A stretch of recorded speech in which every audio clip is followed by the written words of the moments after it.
Be completely live. Let me just get a quick confirmation here. Yeah, you're live. Yeah, I can hear you. I see the coal dust on. Excellent. All right, everybody. All right, let's start actual recording of the show and normal run around in 3, 2, 1. I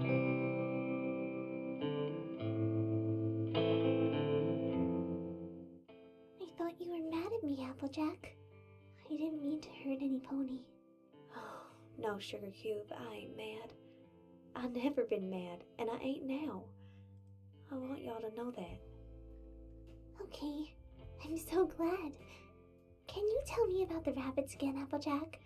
I love the rabbits. Sure, hun. I'll tell you all about the rabbits.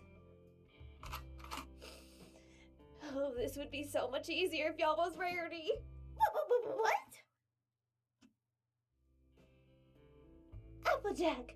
I know we have our differences, and I know we always have, darling. But it's nothing we can't just simply talk things over. Now why don't you just put the gun down, leave Fluttershy alone for just a little while, and then you can do what you were going to do before, and we can just talk about things rather than one of us doing something they would regret. Fluttershy, please cover your ears for about 5 minutes. Maybe 10.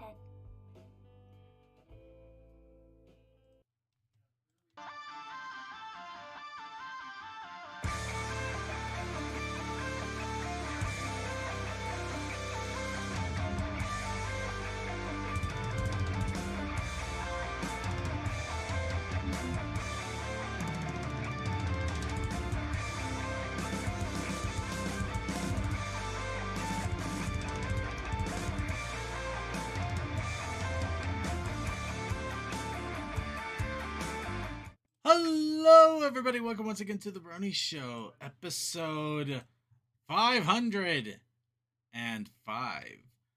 Yeah, we are here on literally the exact day that My Little Pony Generation 4 came out on the hub 12 years ago.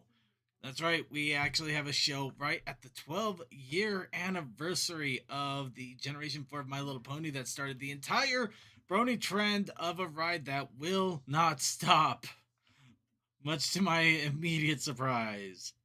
But of course, I am here to bring you the Brony community for this week, and a special surprise at that. I am your host as well, Circuit Main, and we are joined by a wonderful group of panelists here to talk and also comment on the Brony community as such. We do have Deathlight Productions. Hi. DM21. It premiered this day exactly 12 years ago. Where did the time go? It goes far, far away. Tech In a Stallion. galaxy far, far away? Once upon a time, 12 years ago. Zombie Toa. I'm still looking for the processes. Also, yay, 12 years of the show. And Z, out of my spot, Toa. Suki of the Otaku Ascended, get out of my spot, Toa. Why are we still here? Just to, you know what? Never mind. You fucked it up. I'm too tired for this. I'm too tired for this shit. Up at night. He tried so hard. I thought you were gonna open it up for Red versus again. Blue reference. Yeah, I thought he was gonna open up with that. No, he's going for the episode 100 gummy rants. Oh, that. Yeah. I knew it sounded familiar. Totally wasn't Metal Gear or anything. Nope, not at all. Metal Pone Gear. Also, I just want to point out, episode 505, yeah, it looks like we have an SOS in the title. Either save our souls or help. Well, it could be, we could be saving our waifu because we do have the creator of Get Your Tentacles Off My Waifu, Dirk. Good morning. Yep. And of course, because we have such a prestigious and auspicious creator of such a fun little game, we're going to jump right into it. Today is actually is a special episode because we're having our first interview in a while, and it is going to be with Dirk. We're going to ask him all about the fun game, Get Your Tentacles Off My Waifu, which we did play a few weeks ago. We thought it was great until our rival immediately shot us down like we were absolutely nothing. Bang, bang, they shot me down, bang, bang. Yep. So, hello and welcome, Dirk. Thank you so much for joining us so early. You're on Germany right now, if I'm correct for the fifth time asking. Yeah, that's right. It's actually 3 a.m. in the morning. 3 a.m. Oh, And- wow. Yeah, but I'm all right, all fine. All right, well, we played Get Your Tentacles Off My Waifu here. It's a fun little game where you basically are a Pegasus with a big old, Aaron, I say gun. With a big old gun, trying to take down a bunch of tentacle monsters that are stealing all the waifus. It definitely a very unique game. What brought the idea to? What was the idea that brought this out to being? Okay, the idea behind the entire game requires some story time. So fine. Yep, go right ahead. Story time away. Okay, all right. So you surely remember the episode of Power Ponies. Was it in season 2 or 3? no, I think it was like either season 6. No. Before Power Starlight. Ponies. Power Ponies was Power season Ponies 3. came out I bet season it was 4. season 3. I think it was season 3 or I'm 4 that Power looking. Ponies came. No, wait, no, it had to be season 4. It had to be season 4. Yeah, season 4, episode 6. But yeah, Power Ponies came out some time ago. Yeah. So yeah, one of my friends, also from the fandom, asked me and a couple others if we want to play Power Ponies as a tabletop RPG. And I decided to just make a nerd pony who can hack reality and stuff. And I thought it would be funny to give this character a girlfriend, a mare friend. So when the superhero tentacle monster attacks the city, that the monster catches the waifu, and he can fly up to the monster and simply shout this silly phrase, "Get your tentacles off my waifu." So, yeah, that's where it all started. So, but unfortunately, we never had this session. We played it only once and then never again. But I still that wanted to always shout sucks. this phrase. I really wanted to shout at it. And about 4 years later, I decided, okay, let's make a game about it. It's always funny how many of these stories I hear actually started off as an experience from a tabletop RPG, but that first time I had an actual a war cry ended up becoming a full-fledged game. That is amazing. It's funny where Well- inspiration takes us. Well, also it comes along the same lines as Ripley's famous line from Alien. And get away from her, you bitch. You know, along those lines of a war cry. Fair enough. Okay. So how long is this game? When we were playing it, it looked like it was pretty far into development. Just not a whole lot of stages were available yet. How long has this game been in the works? I started working on this game and in 2017. Ooh, About about 5 years, not bad. Okay. Game development is a long process, so I'm not surprised. So 5 years before you released the alpha demo. How has the reception been on the alpha demo so far? As far as I can say, the reception was quite good so far. I would say not an insane amount of people played it, but enough that I got some feedback here and there. The most impressive feedback was watching people play the game live and uploading the videos on YouTube. This was basically where I got the most information about the current situation of the game and where I messed up the most and what I actually did right so far. So definitely had a lot of great feedback for you to figure out where you wanted to proceed with the game. At first, fixing the big issues I have seen during the release, and one of the biggest issues was the tutorialization and actually making possible that players understand every important aspect of the game. So almost every video I have seen, people were not entirely sure what certain menus were meaning or certain game mechanics weren't clearly enough explained. So I'm currently fixing about this and slowly approaching the next build where everything is then nicely in place so that I can say, okay, play it, it's fine, try it again.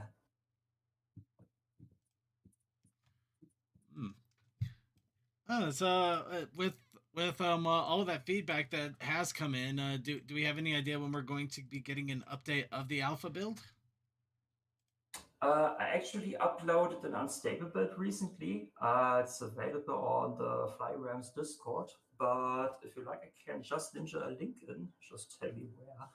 So. Oh yeah, that'd be yeah. Go if you can go ahead and post a link in our backstage chat, you should be able to see it in our Discord here. You can go ahead and Ooh, are snag we that. gonna get Circuit playing tonight or next week? If my internet decides to be cooperative, maybe you can quickly pull it up here and get a look at it.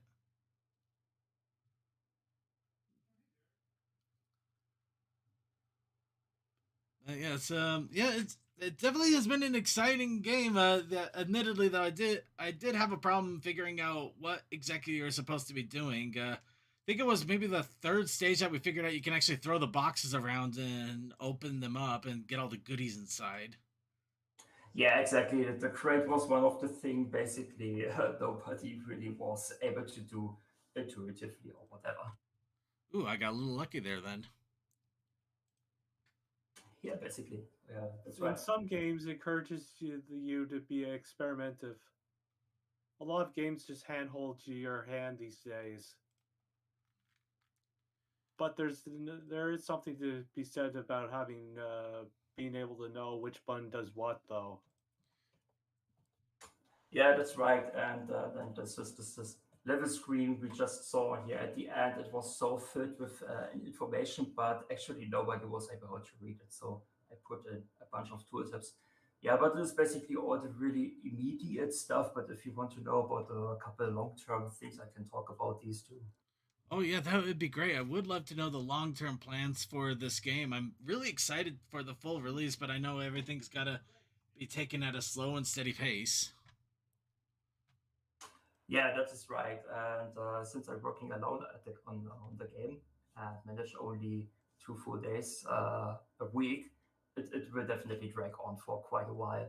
So, but long term, I want to overhaul a couple of mechanics which are already implemented. Basically, the crafting system. Yes, it's also possible to get grabbed by the monster, but right now it's only button mashing, and this is quite boring to just button mash out of tentacles. Just refining some of these things. And the biggest part, which is basically very placeholdery currently in the game, is the interactions with the waifus. Because I really want to give the player the opportunity to, how to say it best,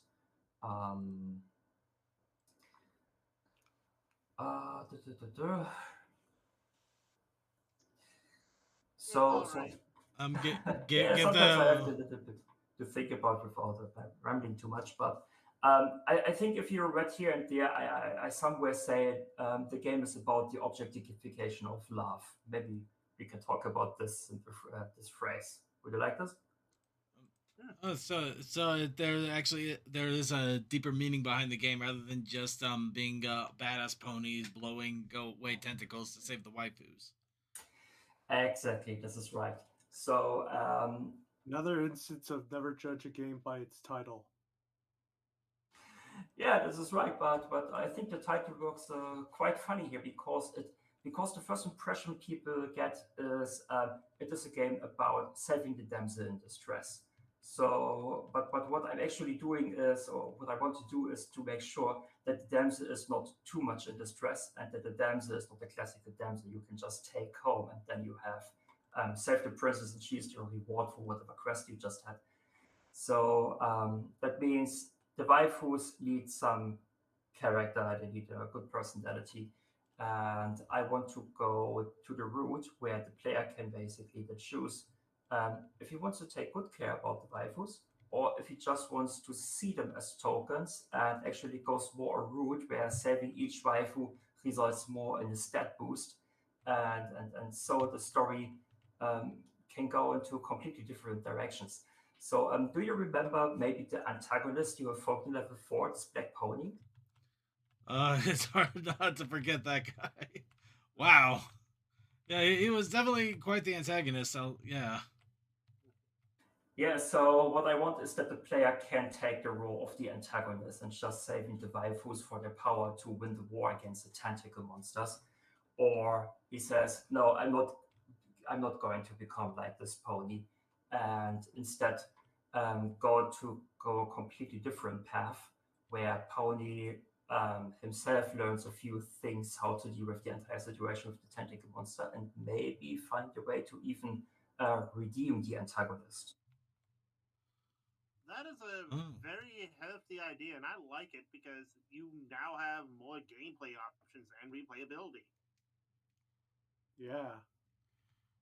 So it's gonna be a little bit more. Yeah, it's basically not just I don't want to say what's the term? Not It's bog not just stand. kill the monster. It's just Yeah. help him realize what he's doing is wrong. Like alternate endings, different paths that you can take.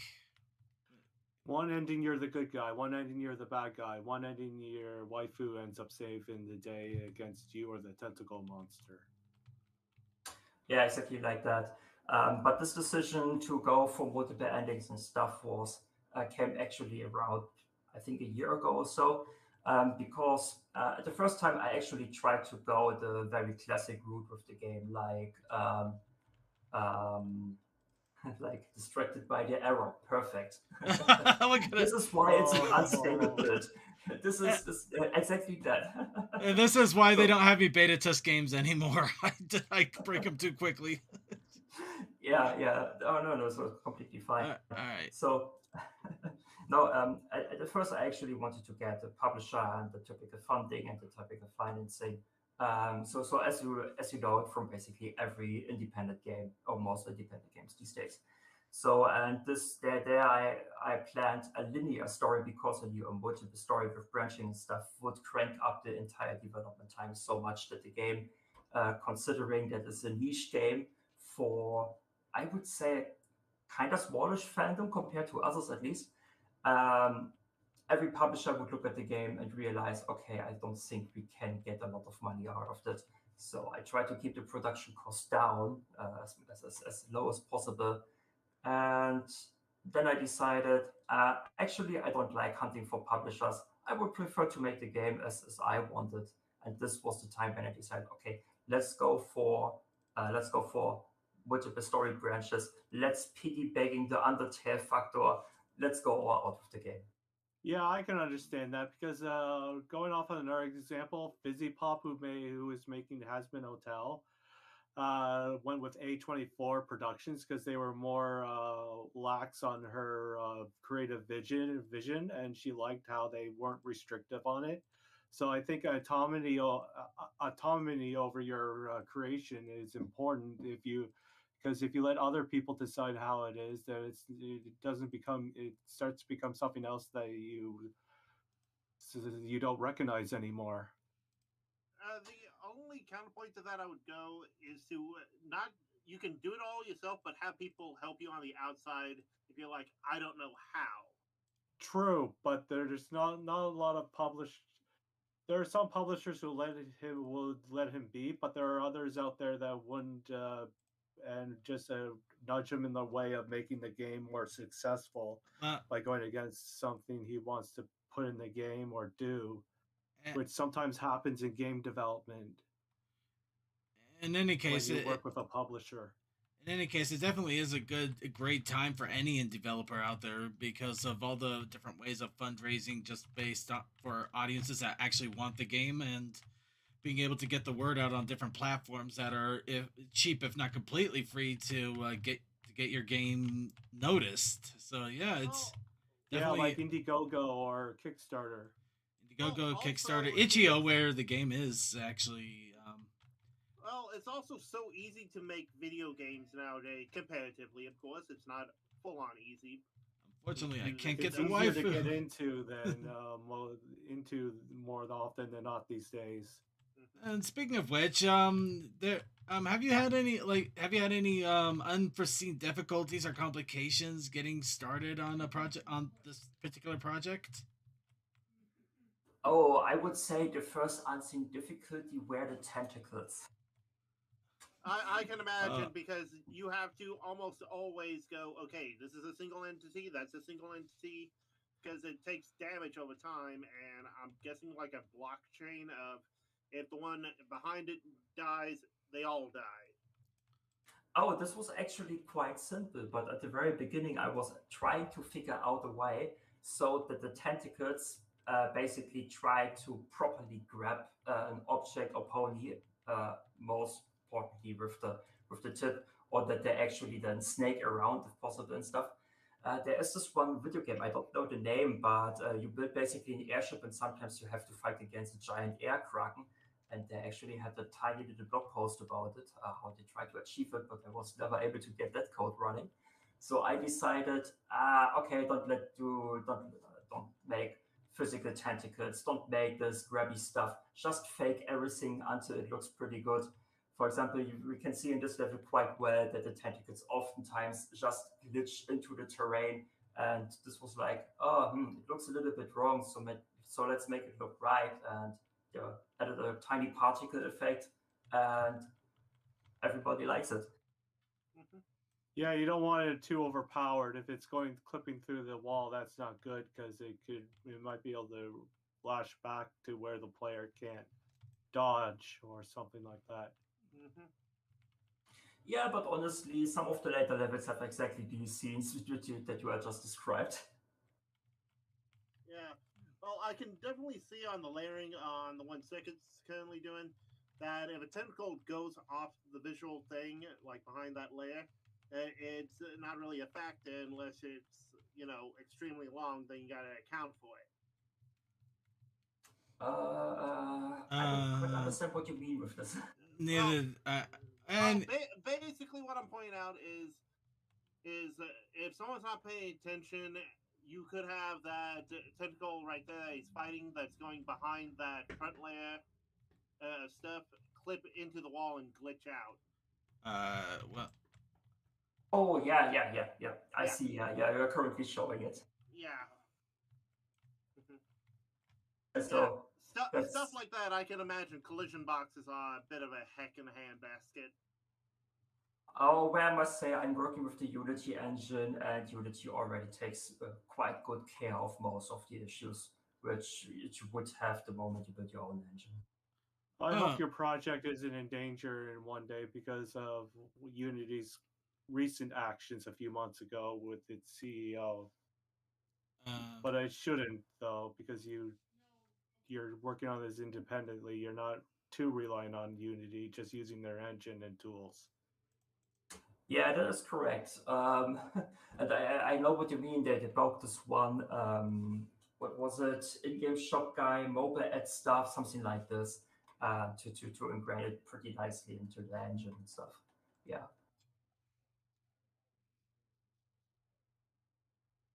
So yeah, I think we just have to see where it goes with Unity. But from my current developer perspective, it makes great fun to work with Unity.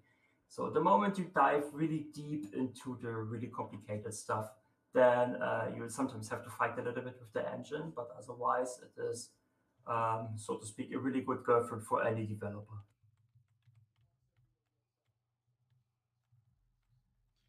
all right. We talked about the trials and tribulations. Has there been anything with a game development that actually went surprisingly well, or really easy, or maybe completely unexpected in a good way? Oh, that's a good question. What went good? What was easy with the game? I think what worked quite surprisingly well was just getting the principal game mechanics working, the character, the shooting, the fighting with the tentacle monsters.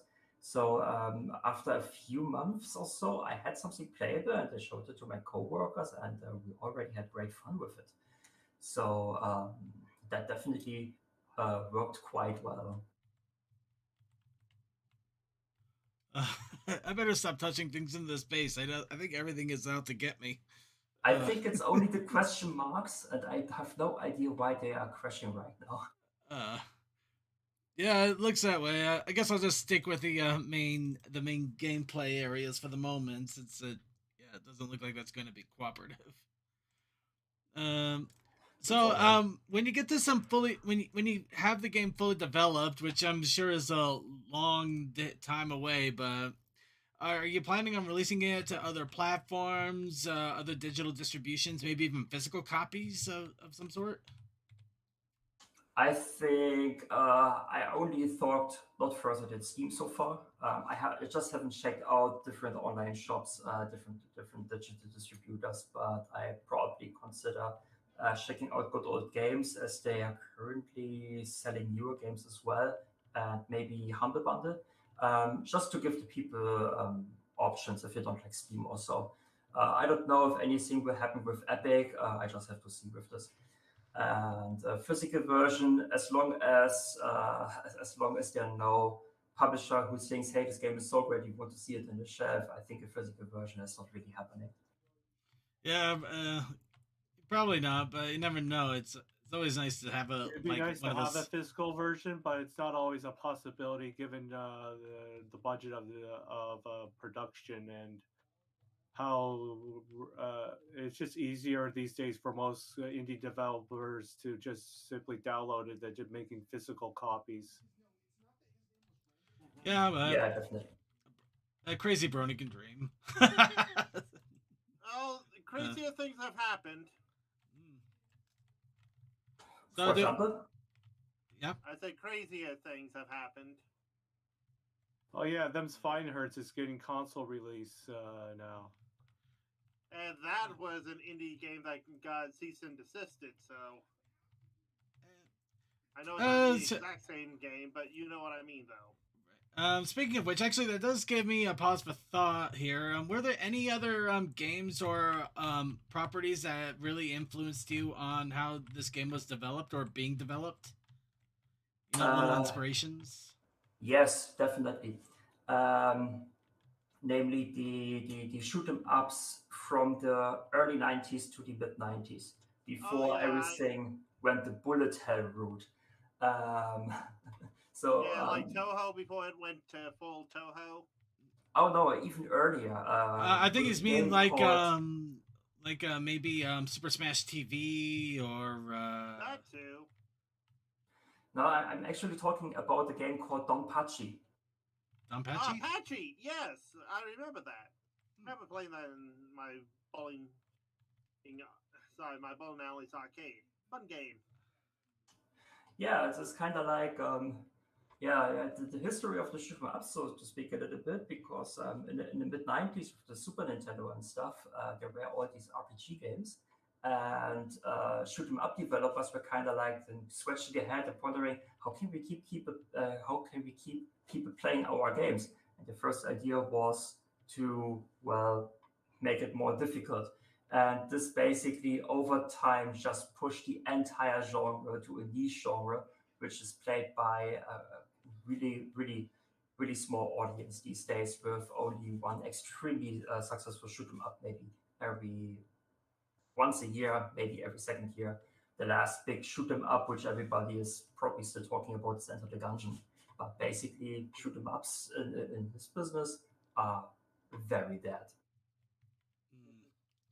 True, it's usually with shoot 'em ups. You only get other than like bullet hells, you could just get the random Toho or compilation release of just a bunch of the old classics. Yeah, companies are out to make money these days. They don't very care about niche communities these days. Well, it's still great that you have something classic and old school. And I mean the AAA companies, not the indie development. No, we get that. We get that. Yeah, but it is nice to have something like this where it's just it's made by somebody with a passion that you still want to pull your hair out because of the frustration difficulty. Help! Everything's shooting at me, except me. Oh, that's always the fun bit about a twin stick. Okay. Well, technically, it's more mouse and keyboard for me than twin stick. Well, actually, you know what I mean, though. Yeah. Yeah, so with Waifu, I actually tried to go back to the time before everything became a bullet hell. So I admit the game looks really bullet helly already the first 5 levels, but I tried to create this feeling that it doesn't feel like a bullet hell by basically clustering groups of bullets to basically one giant bullet. And we have seen it here with the third level where there were mostly these long lines. Later levels I already boxed out, they became a little bit too bullet heavy. I have to fix that. And additionally to that, I want to see if you can really have a shoot 'em up which can deliver a story. And because most shoot 'em ups delivering a story, um, most often they're just tiny cutscenes and pretty forgettable. Mhm. True, unless they're in horrible English. But yeah, that don't think we can really get away with that anymore nowadays. Oh yeah, I remember. All the days are belong to us. Yes, exactly. In the arcade version of X-Men, welcome to die. uh, Not quite a shoot 'em up, but yeah, you get the No, idea. Yeah, the mistranslated one, I yeah. was more going for. Okay, let's see. Well, I'm kind of blank. I think I kind of covered all the questions. Oh no, wait, there is one. Do you currently have a timetable on when you want the full game to be released, or is it one of those just when it's done situations? So I can say when I made the time schedules for the publishers, the development time was about 2 years or 1.5 year for a team of 3 people. But I'm working basically alone. And as long as I don't have any funds to get any help on certain things, 2 years would be kind of like a miracle. Uh, it, So I think it would take 5 years, 6 years, speaking realistically. Yeah, you have to be realistic when it comes to this sort of things because there could be unexpected delays in life situations happening that might come up on unannounced as Yeah, well. that's right. That's right. yeah. So, are there any plans for a possible fundraiser for the game, or to allow people that really want to, finance something like this, or basically just try to help out how they can? Is there any plans to make that available to people, to the general public? Currently, I actually use Patreon to fund this game. And I have decided to not go with a crowdfunding or the classic early access on Steam because early access these days has, so to speak, the early access games which get released these days they look visually pretty good, extremely good, and they most often lack the last gameplay stuff, the last game content. And in my case, it is pretty much the other way around. So I have the first 5 levels with some kind vertical slice-ish graphics, but still lacking in many aspects. And everything past that is really just blocked out. So you have the foreground layer with a tiny bit of stuff on it that you can get sludgy and damage and stuff. But basically everything else about graphics is missing. So and then we already have seen the issues with the tutorialization and stuff. So if I would go early access with this on Steam, I would basically cut off my own head by doing so. Mm. And Kickstarter would or any crowdfunding would kind of mean like setting everything up, release it, and then do community management and more community management and more community management for the next months until I can press the button and say, now you can pay. And Uh, this is actually something I don't want. I want actually, I prefer to work on the game instead of hyping it up to something which is Yeah, it isn't. because if there nothing can live up to the hype in a person's mind. Well, sometimes it can, but sometimes people overhype things in their mind, and when they don't get what they're expecting, they just dunk on it or don't even bother to play it. Well, also, having a Patreon versus like other forms of crowdfunding, you can actually get immediate feedback versus a hey, here's a build. Oh, what do you guys think? Pay me money. Also, See, speaking of money, you might have to hire someone to manage the community aspect of Kickstarter if you went that route, because I think you would be too busy working on the game to give constant updates on that sort of thing. Yeah, that also. Plus, there are a few things I simply can't do myself in a good thing, like music. I can write English, but I don't know if it's actually good English. So, and when it's about the localization for different languages, completely out of my league. Yeah, that's fair enough. That's something that a lot of people overlook and like now just do it in my native language, and then it's like, oh, localization's a thing.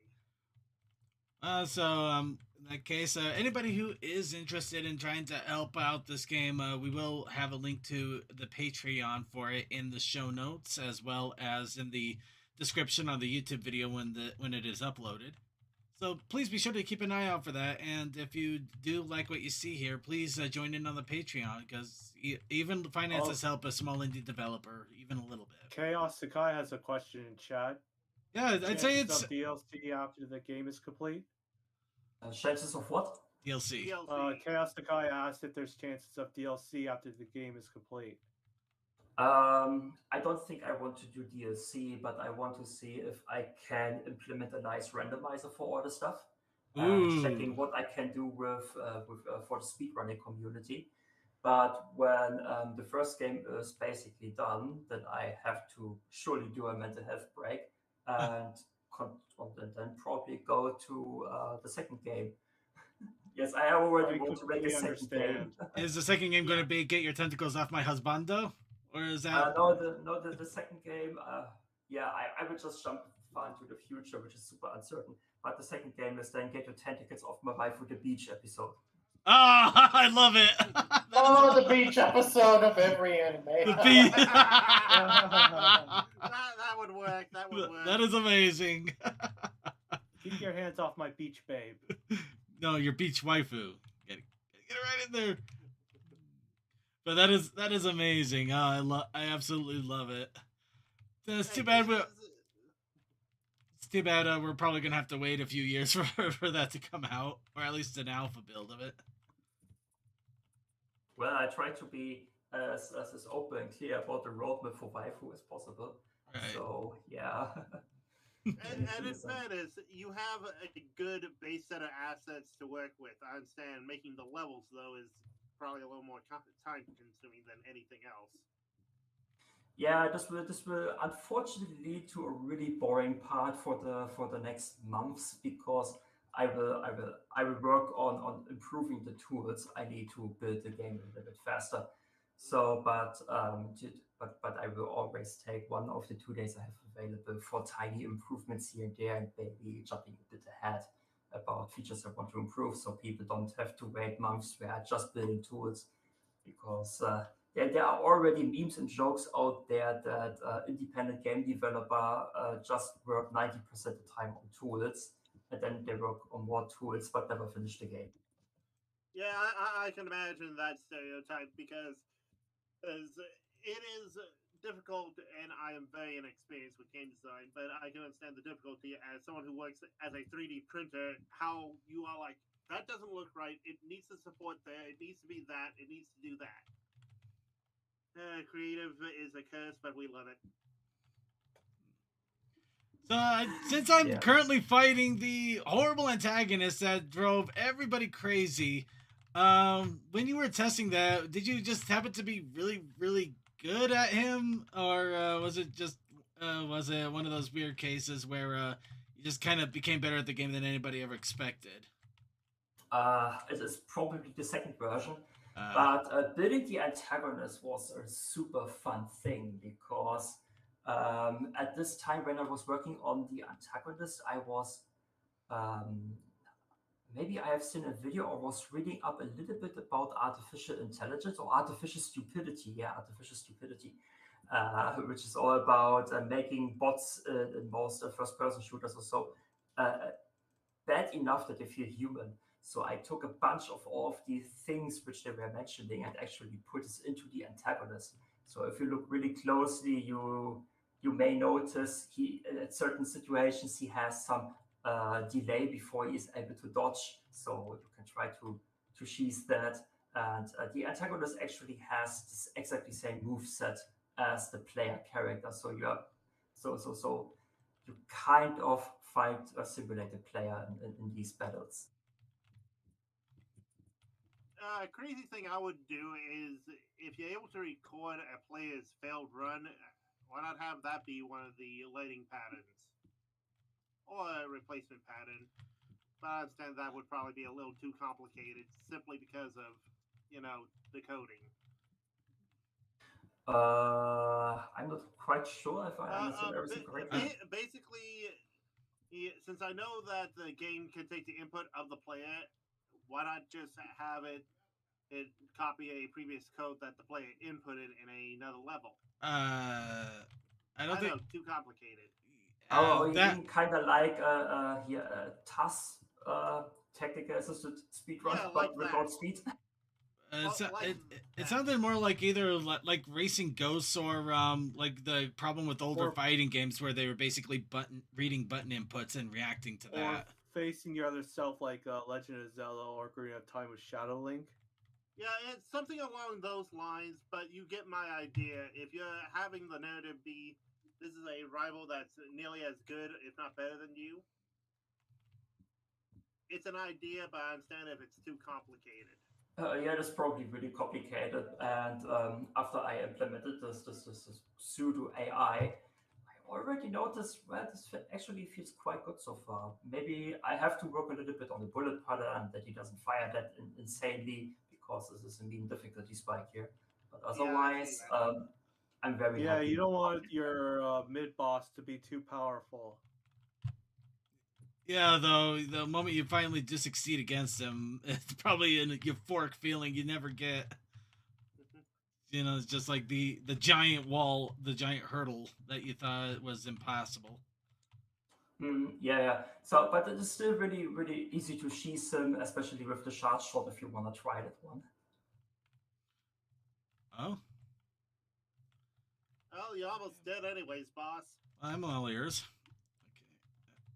The charge shot is, I think, if you're playing with the keyboard and mouse, then it's probably the right click, and then you can charge up your weapon.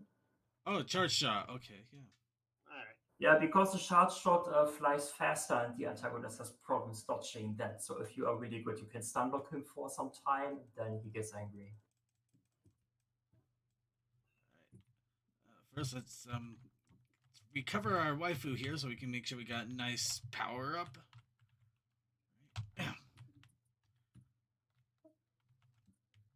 By the way,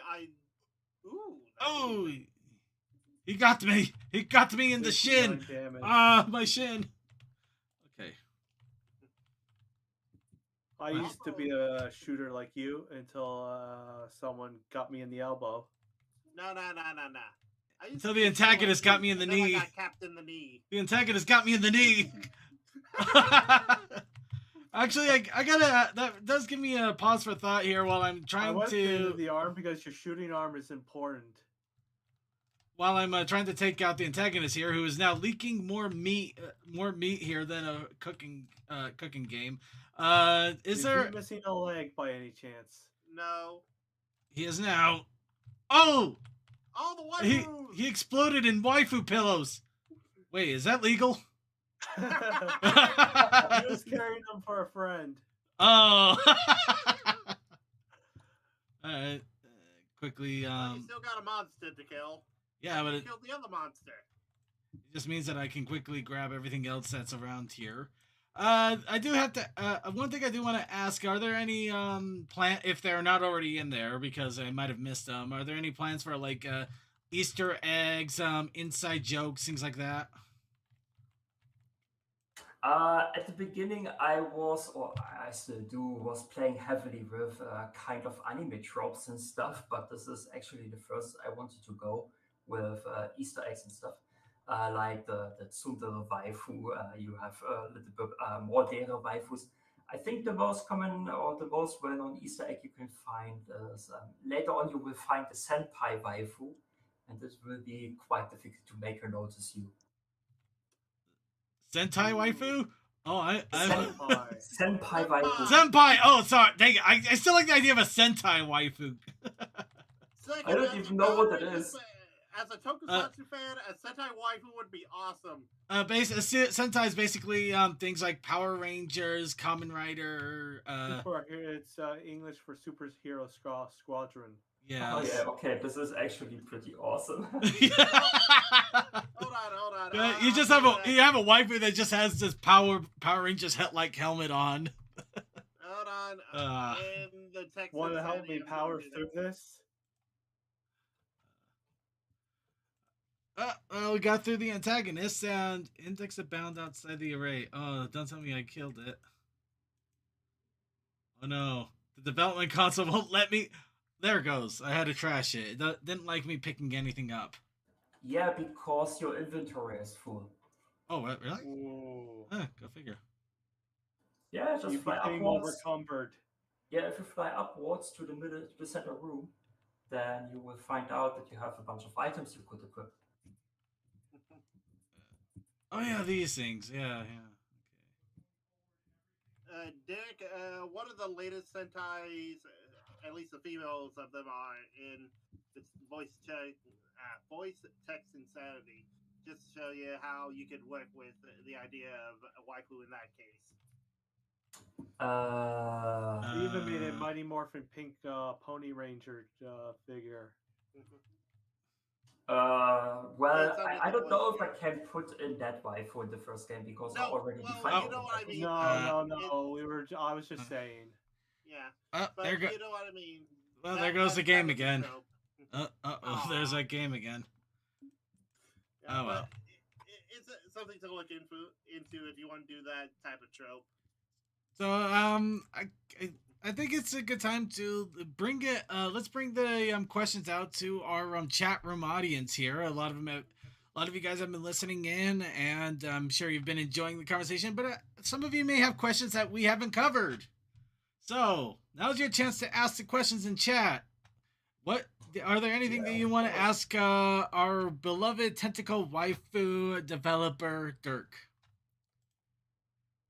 While I go ask ahead, and if you want to know some spoilery stuff, just ask, and I will gladly talk about it. Ooh, behind the game. Is the antagonist actually a waifu in disguise? CMC asks, who is the best waifu? Oh, yeah. Is the antagonist a waifu in disguise? So, if you get the redemption arc with the antagonist running, right now the blockout for the level goes with the linear story path where the redemption always happens. So in the last 4 levels after you finally defeated the antagonist, you start every level with the antagonist already on your shoulder as if he is the waifu. Oh, so yeah, yes, but actually no, I love it. That is that's the best response. Oh. Okay, Lone Wolf Gamer, will it have a difficulty setting? Extreme. I have already difficulty stuff in place for the stats of the monsters so that they are doing more damage, have more hit points and stuff. That basically means mostly you have to work more with equipment right now. And another difficulty feature I want to add, but this will take a long time, is that if you play on higher difficulties, the monsters will have a different shape. It will be bigger and stuff. Be asked, any hopes for online or player versus player?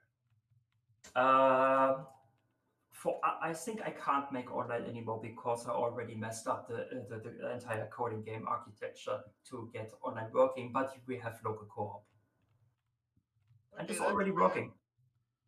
Local co-op should be good. That's a shame. I was gonna make a battle royale joke. All right. One question that we did have that we didn't quite get answered yet. Let's see. Crazy My Captain. Which one of the waifus is your favorite of the waifus? It's the Kudere waifu, the emotionless one, and I can also explain to you her story arc if you like. But it would take maybe a minute or so. Maybe a little bit of the teaser of the story arc. We don't want to reveal too much and spoiler the fun for the players. Okay, so the Kudere waifu as the cliche waifu who doesn't like to express her emotions. She will become very important for the redemption arc. in several aspects. So, but what the Kudere Waifu actually likes to do is to play music. So when I go all out with the story, it is possible to give the Kudere Waifu a guitar. And later on, after you helped her learning to play the guitar by getting her a book from the Senpai Waifu, for example, then it is possible that then words. Then the Kudere Waifu will be asked, how do you feel about the entire situation with the tentacle monsters? And the Kudere Waifu will answer, well, I don't really like to talk about it, but I made this nice song. And then she takes the guitar and plays the title theme you can hear in the game. The title theme is made with the intention to display the curiosity and the awe and the wonder that the ponies have for space in general. And I really like this idea that the Kudere Waifu, the one who is most withdrawn from the others, still shows this appreciation and love for space, even if it just broken tentacle monsters. Yeah, nice. I do like that. All right, and chat room. Do you have any other questions for our developer friend here? Just give him a quick moment because lag is real when it comes to online content. I got a question. Is there any? Are you thinking of adding different guns into it, like a shotgun, a grenade launcher, than just a standard gun he's holding? I tried it once, a spread shot, but it wasn't fun at all because with all the tentacles and stuff, especially when you use the charge shot, you really want to be precise in slowly destroying the monster, and everything that goes into different fire modes gets away from this goal of basically precision shooting. So this is why I have only these 3 shots, the 3 bullet modes, a charge shot. Okay, that's understandable. Because some players like having options, and I can see why the rapid fire accurate style of playing is more helpful to disarm the tentacle monsters, and having the charge shot along with that as base weapon is a good idea.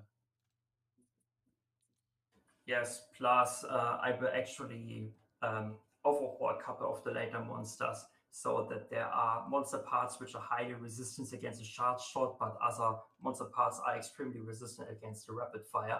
So you have to basically switch or you have to use the right strategy for the right monster. And this is also a little bit from the old shoot 'em ups from the 90s, where I thought about learning a bullet pattern, but to find actually the best way and tactic to get through a level. All right. Vaguely says, could you do a husbando mode for some kind, gender swap mode, basically? This is really nice that this question falls because I was thinking about it. Because it would be quite simple to do on the graphics side, but I'm not entirely sure how much I can go on the writing side because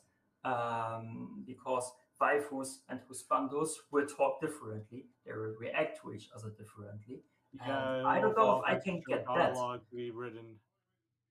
Yes, and if I go the voice acting route, then it will become really intense. But maybe, but it's still, it is possible. It's kind of something. It is. I would like to have it. I just don't know if I can do it. It's just not in the works because that's expensive. It's not it's not a lack of willingness. It's just a lack of time and expense. Yes, that is it. So, but coding wise, I can do everything required to have the husbando mode. Maybe it could be Not a special. Has to have voice acting to be great. No, you don't have to. There is some voice acting in the game. It's just I don't think it's gonna have. I mean, I think that's a good question. Is the whole game going to be voice lined, or is it just like the random quip here and there, like with the main character? I don't know if I will be able to voice line the entire game, especially when I go with the various story arcs. I probably have to see if I pick out maybe some very important this time. There's some very important scenes that they get voice acting, but I don't know how much they diminish than other themes. So maybe it stays with in-game stuff. I can't really say much about it, but if I go with but I doubt I can do voice acting by myself alone for the branch story part. Let me rephrase my earlier statement. Voice acting would be neat, and but the thing is, it also goes down to money. So having little sound effects for their voices or little grunts or yells or something like that is pretty good to include, even if you can't get full-fledged voice acting. Sort of like Banjo-Kazooie does. Yeah, you read my mind. Yeah, definitely. And yeah, I made the voice acting for the main character. A friend helped with it. He also had a really good microphone. So, and he was also able to coach me a little bit to shout into the damn microphone. So I think in-game voice stuff, I will see that I can keep it and also get voice lines for the waifus. But yeah, but everything more than that will be difficult. Okay, let's see. And I don't see any other questions in the chat room. All right, let's see. Yeah, I think that should just about cover it, unless anybody else has any other questions for our for Dirk here and for the game. Or who wants to see me crash it again? I'm sure I could do it without. Second, at this point, it's not. Hey, yeah, crash the game, it please. is when you will crash it. Pretty much. Yeah, crash the game. Definitely crash the game, because it's better that everybody out there knows what they are paying for than actually just, please don't let the game crash, please don't show it to the public. Oh yeah, No. I totally understand. Welcome to Equestria, where we crash everything. Oh, right. yes, a wonderful name. You know what? We're gonna go outside and look. Here's an item outside. Oh, we're crashed.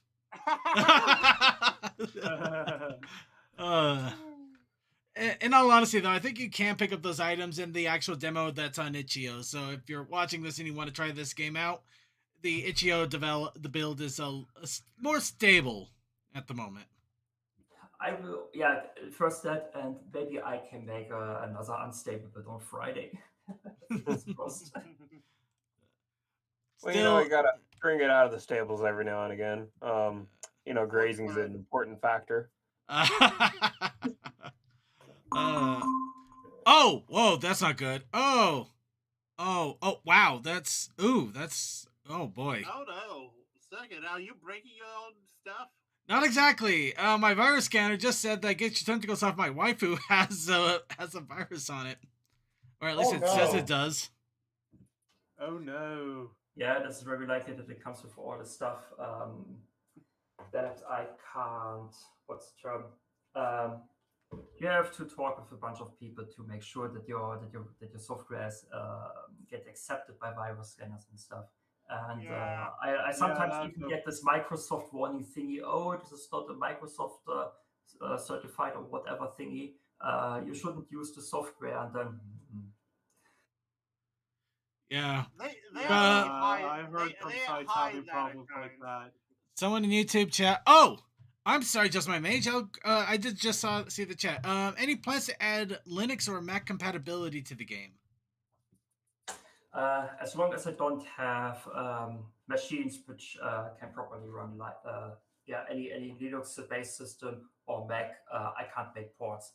Well, I could work on any Linux stuff if I just install it, but still have to see and invest the time in it.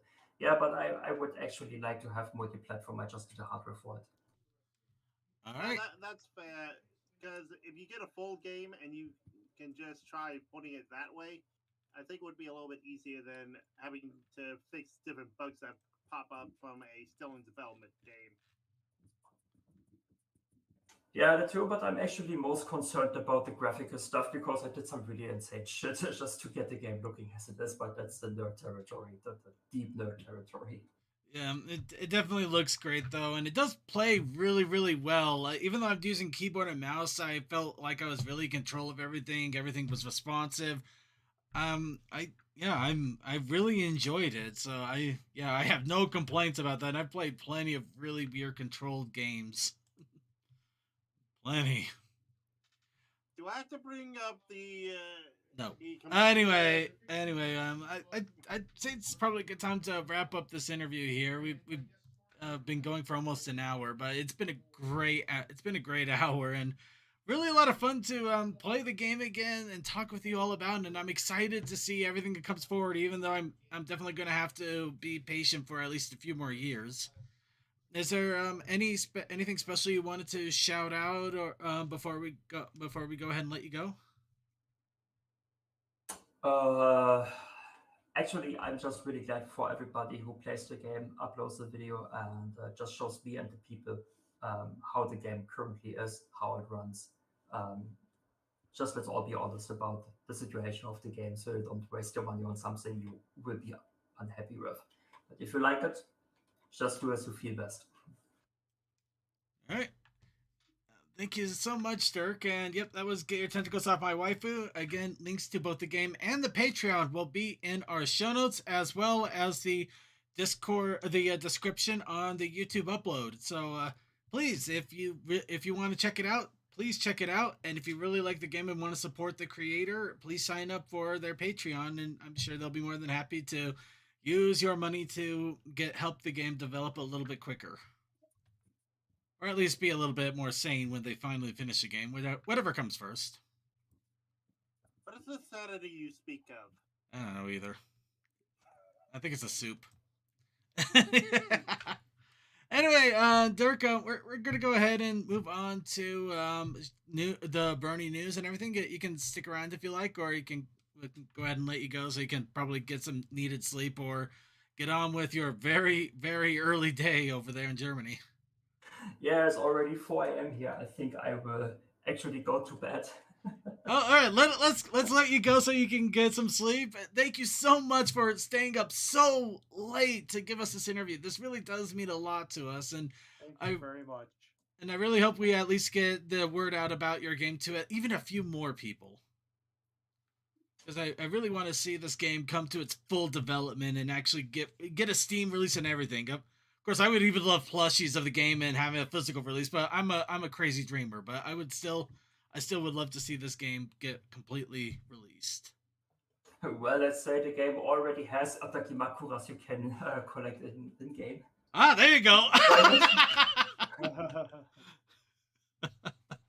Nice, I love it. All right, we'll let you go then. Thank you again so much, Dirk, and I hope you have a very good night or morning or both. Yeah, thank you very much to all of you. Thank you, everybody asked questions and is curious about the game. Very glad to be here. Thank you. Mm-hmm. All right, everybody, and yep, so, and let's see. Okay, and oh, yep. Yeah, then goodbye and good night, I would say. Okay. I got. Go ahead and get out of here, man. Get some sleep. Okay. All right. Thank you again. Yeah. Bye. Bye. All right, and again, that was Dirk from Get Your Tentacles Off My Waifu, the full developer and everything. And wonderful guy. I love it. He's so wonderful and so nice. It is just fun to have a dev in chat.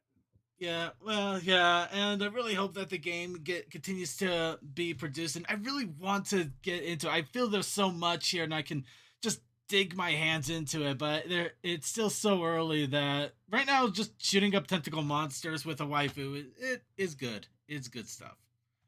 Anyway, that's enough of me gushing. Let's go ahead and start gushing on about the news, everybody.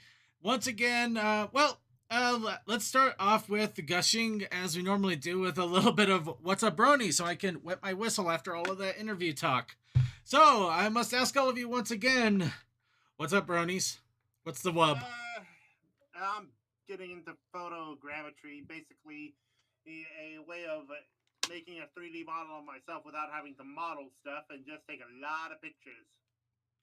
This is so I can actually do cosplay stuff without having to go, nope, too small. Nope, too big. Nope. Oh, did at the wrong angle. Nice. Mm-hmm. All right. Well, a little bit of What's Up Brony going on with me. I got double shot. Not in that sense. No, I I got my flu shot and now my second COVID booster because I'm going to be going to an anime convention at the end of the week, which I'm honestly very excited for. But wow, unfortunately, misery comes because yeah, my dryer also decided to kick off the heating element after we replaced it almost 2 years ago. Literally 1 hour and 10 months. 1 hour, 1 year and 10 months. 1 year and 10 months. So yeah, now I gotta spend money on getting that replaced. I can't spend at the con.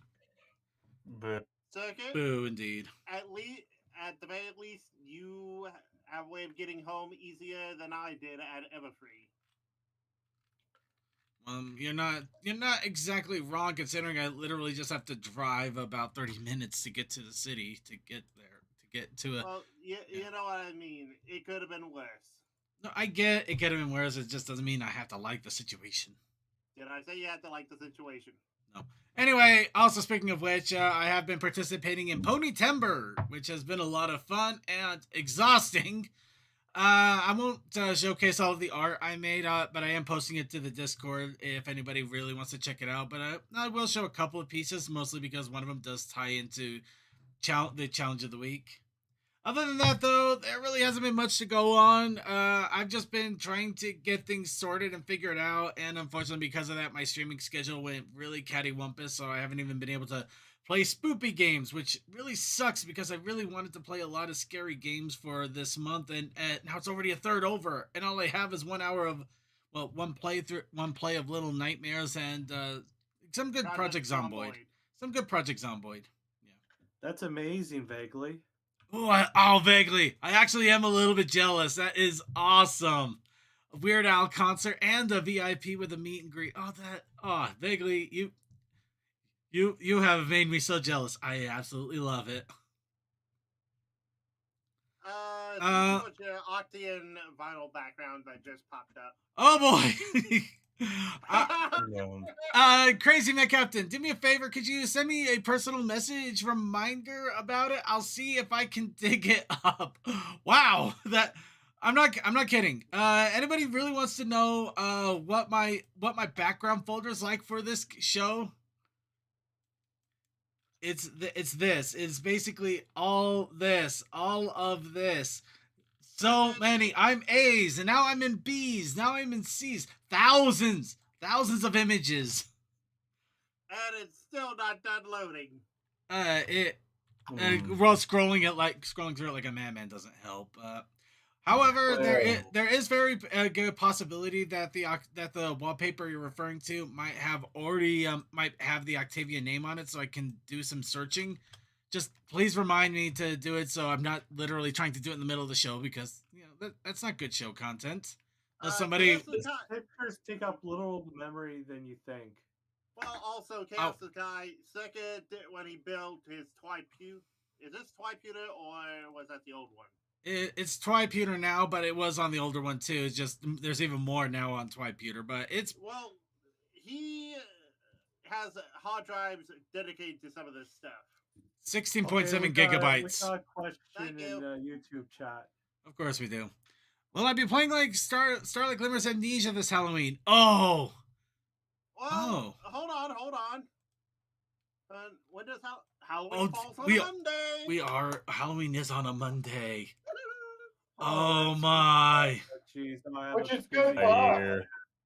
We might actually have to go back to that maybe, or maybe we'll find something else. I don't know. Oh, that's crazy. Oh, okay. We need to start looking at stuff now because it's 3 weeks away. Oh, dang it! Why did you have to tell me it's on a Halloween? Oh no, you've added stress to me. We're gonna go ahead and move on. Anyway, dumped a whole bunch of Tell Your Tale Halloween episode special. It's just segments mixed in together, though. Anyway, let's get back on track here. Wait, we're on track? We should just do a show where you sort and name as many of your wallpapers as possible. You know what? I would technically do that if anybody would willingly do it. I would get all of the wallpaper images, put it on a tier list. Actually, that is brilliant. I love that. Oh, yes. Yes, we are doing that no. sometime in November. No, we're doing that. We're doing that on a holiday because that is. I have over 6,000 images. I just looked. Thanksgiving. Oh boy. I'm gonna spend my Thanksgiving looking at a bunch of pictures and rating them. You know, the more I say it, I don't even want to believe it. Let's move on. Okay. Anybody else have any other what's? Anybody else have any other what's up, Brony? Before I get signed up into something else stupid. Yeah, I was really busy with the cab mostly for the campground building. Yeah, I saw your pictures that you were posting up. The thing is, like less and less a vehicle at this point, more like some sort of artistic assembly. Oh yeah, I got the seats in there, realized they were a little bit too tall, so I'm like, well, I know these things are so old, they have no reinforcements at all. And as you can see that picture, there's no reinforcements at all underneath the cab. No, Oh, that's dangerous. It's fine. It's fine if you actually had a flooring in there, but not at the moment. And yeah, just working with old metals, honestly, really nice because this is all pretty much mild steel. Ooh. Which basically means you can heat it up and bend it by hand, or even just bend it by hand with it cold. And yeah, that little corner right there was actually completely caved in. I just gone in with a hammer and and one of my extensions for my 1/2-inch sockets, and just kind of just beat on it until it came back flat again. Bang bang, death lights magic hammer. Yeah, 6-pound sludge with an extension does wonders. Yeah, there's a reason he switched from the sickle to the hammer. And yeah, either tomorrow or Wednesday, I'm going to be going and grabbing the steel to make the floor. So, I only needed it to be about 3 inches shorter, and it would have been a huge pain trying to either get in the column higher or the seats lower. Yeah, like I said, those underneath the cab has no reinforcements at all, and I knew that, so just chop it out of the way, drop it 3 inches, put a new thing sheet metal there, call it a day. Yeah. All right. Well, that is awesome, though. I'm always amazed at how much work you can do with cars, and I just have a hard. I couldn't even come close to doing this. I have a hard time changing my oil. Well, and you probably noticed right there, I also made the with the picture a little bit above. I also made the walkthrough wider. So, and that's more because the seats are so wide that you couldn't actually recline them. With the walkthrough being as narrow as it was, so I just chopped it wider so I could make the seats recline. Nice. No other purpose, just make it so I can put the seats back. All right. Well, all right, and also, sorry, second, he has the metalworking tools and knowledge to do this. Do you? I do. He does. I wasn't aware. Learn something new every day, right? Yeah, I thought a welder. Anybody could pick up a welder and a sledgehammer. Yeah, doesn't necessarily mean it's going to work well, but anybody can do it. Anybody can.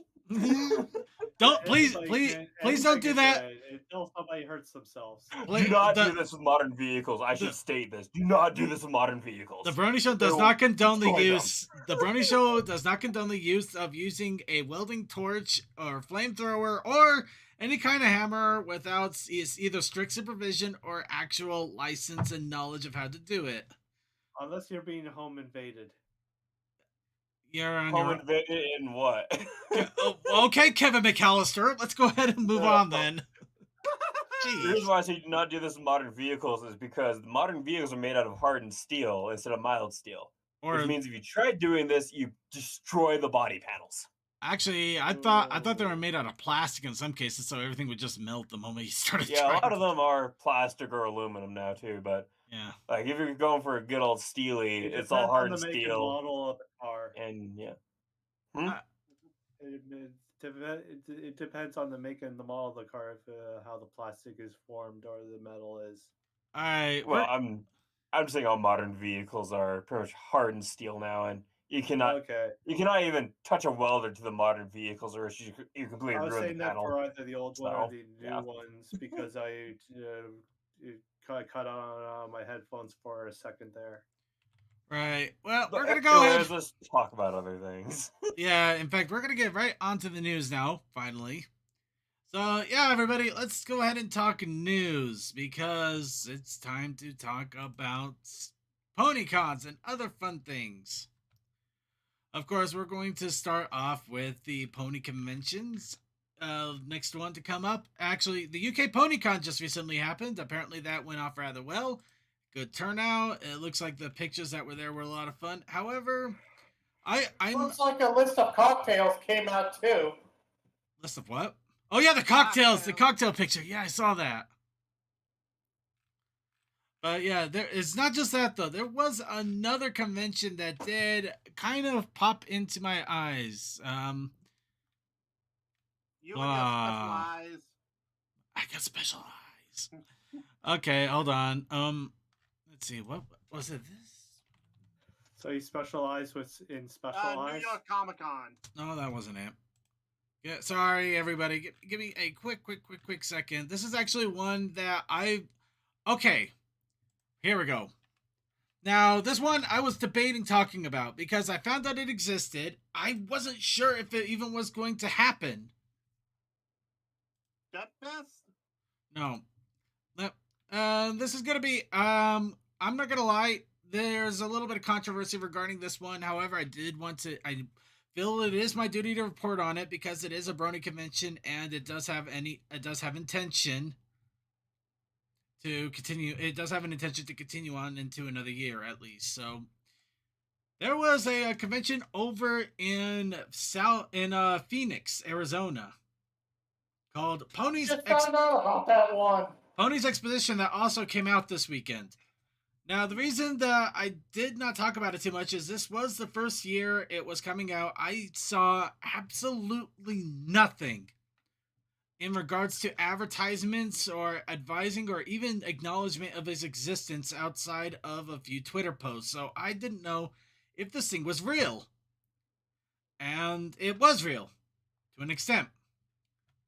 So it was a full-on convention. It did come out. It did happen. Apparently, though, it had a large number of issues. Considering that it didn't fold in on itself and burn down by the end of it, I'll consider that a blessing in itself. So it wasn't as bad as the one in Las Vegas those years ago. It wasn't. It wasn't the Las Pegasus Unicon. However, just needless to say that there were a few red flags that some people were concerned would allude to it. So it wasn't another DashCon. It wasn't another TwitchCon. Look it up. TwitchCon got really bad this year. Oh God! I saw the photo. We're gonna move on. But yeah, no, there was some complications. But apparently, last I heard, and I actually joined their Discord a couple of days ago when I found out that this actually did happen. The con actually happened. Just to try to get an idea of what was going on. There's controversy surrounding the con chairs, and needless to say, they actually announced 2 new con chairs, as well as Ellie Ray making another appearance next year for the convention. So they do have plans on doing another year of Ponies Exposition or Pony Expo.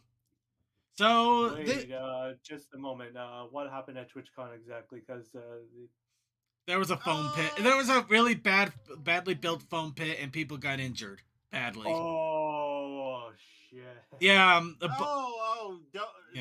is much to be said, but we are not the place to say it. Lawsuits plenty. That's a whole other thing, and not the topic of our show here. Too true. Yep. We're looking at this trash fire, not that trash fire.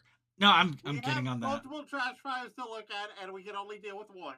Anyway, for this particular convention, it looks like the amount of tickets and reservations that were sold for it were about 160. So definitely a very small convention, a smaller one, but not bad. Not bad. Apparently, like I said, no major. I mean, ridiculously major crashing issues. However, there were some big problems and.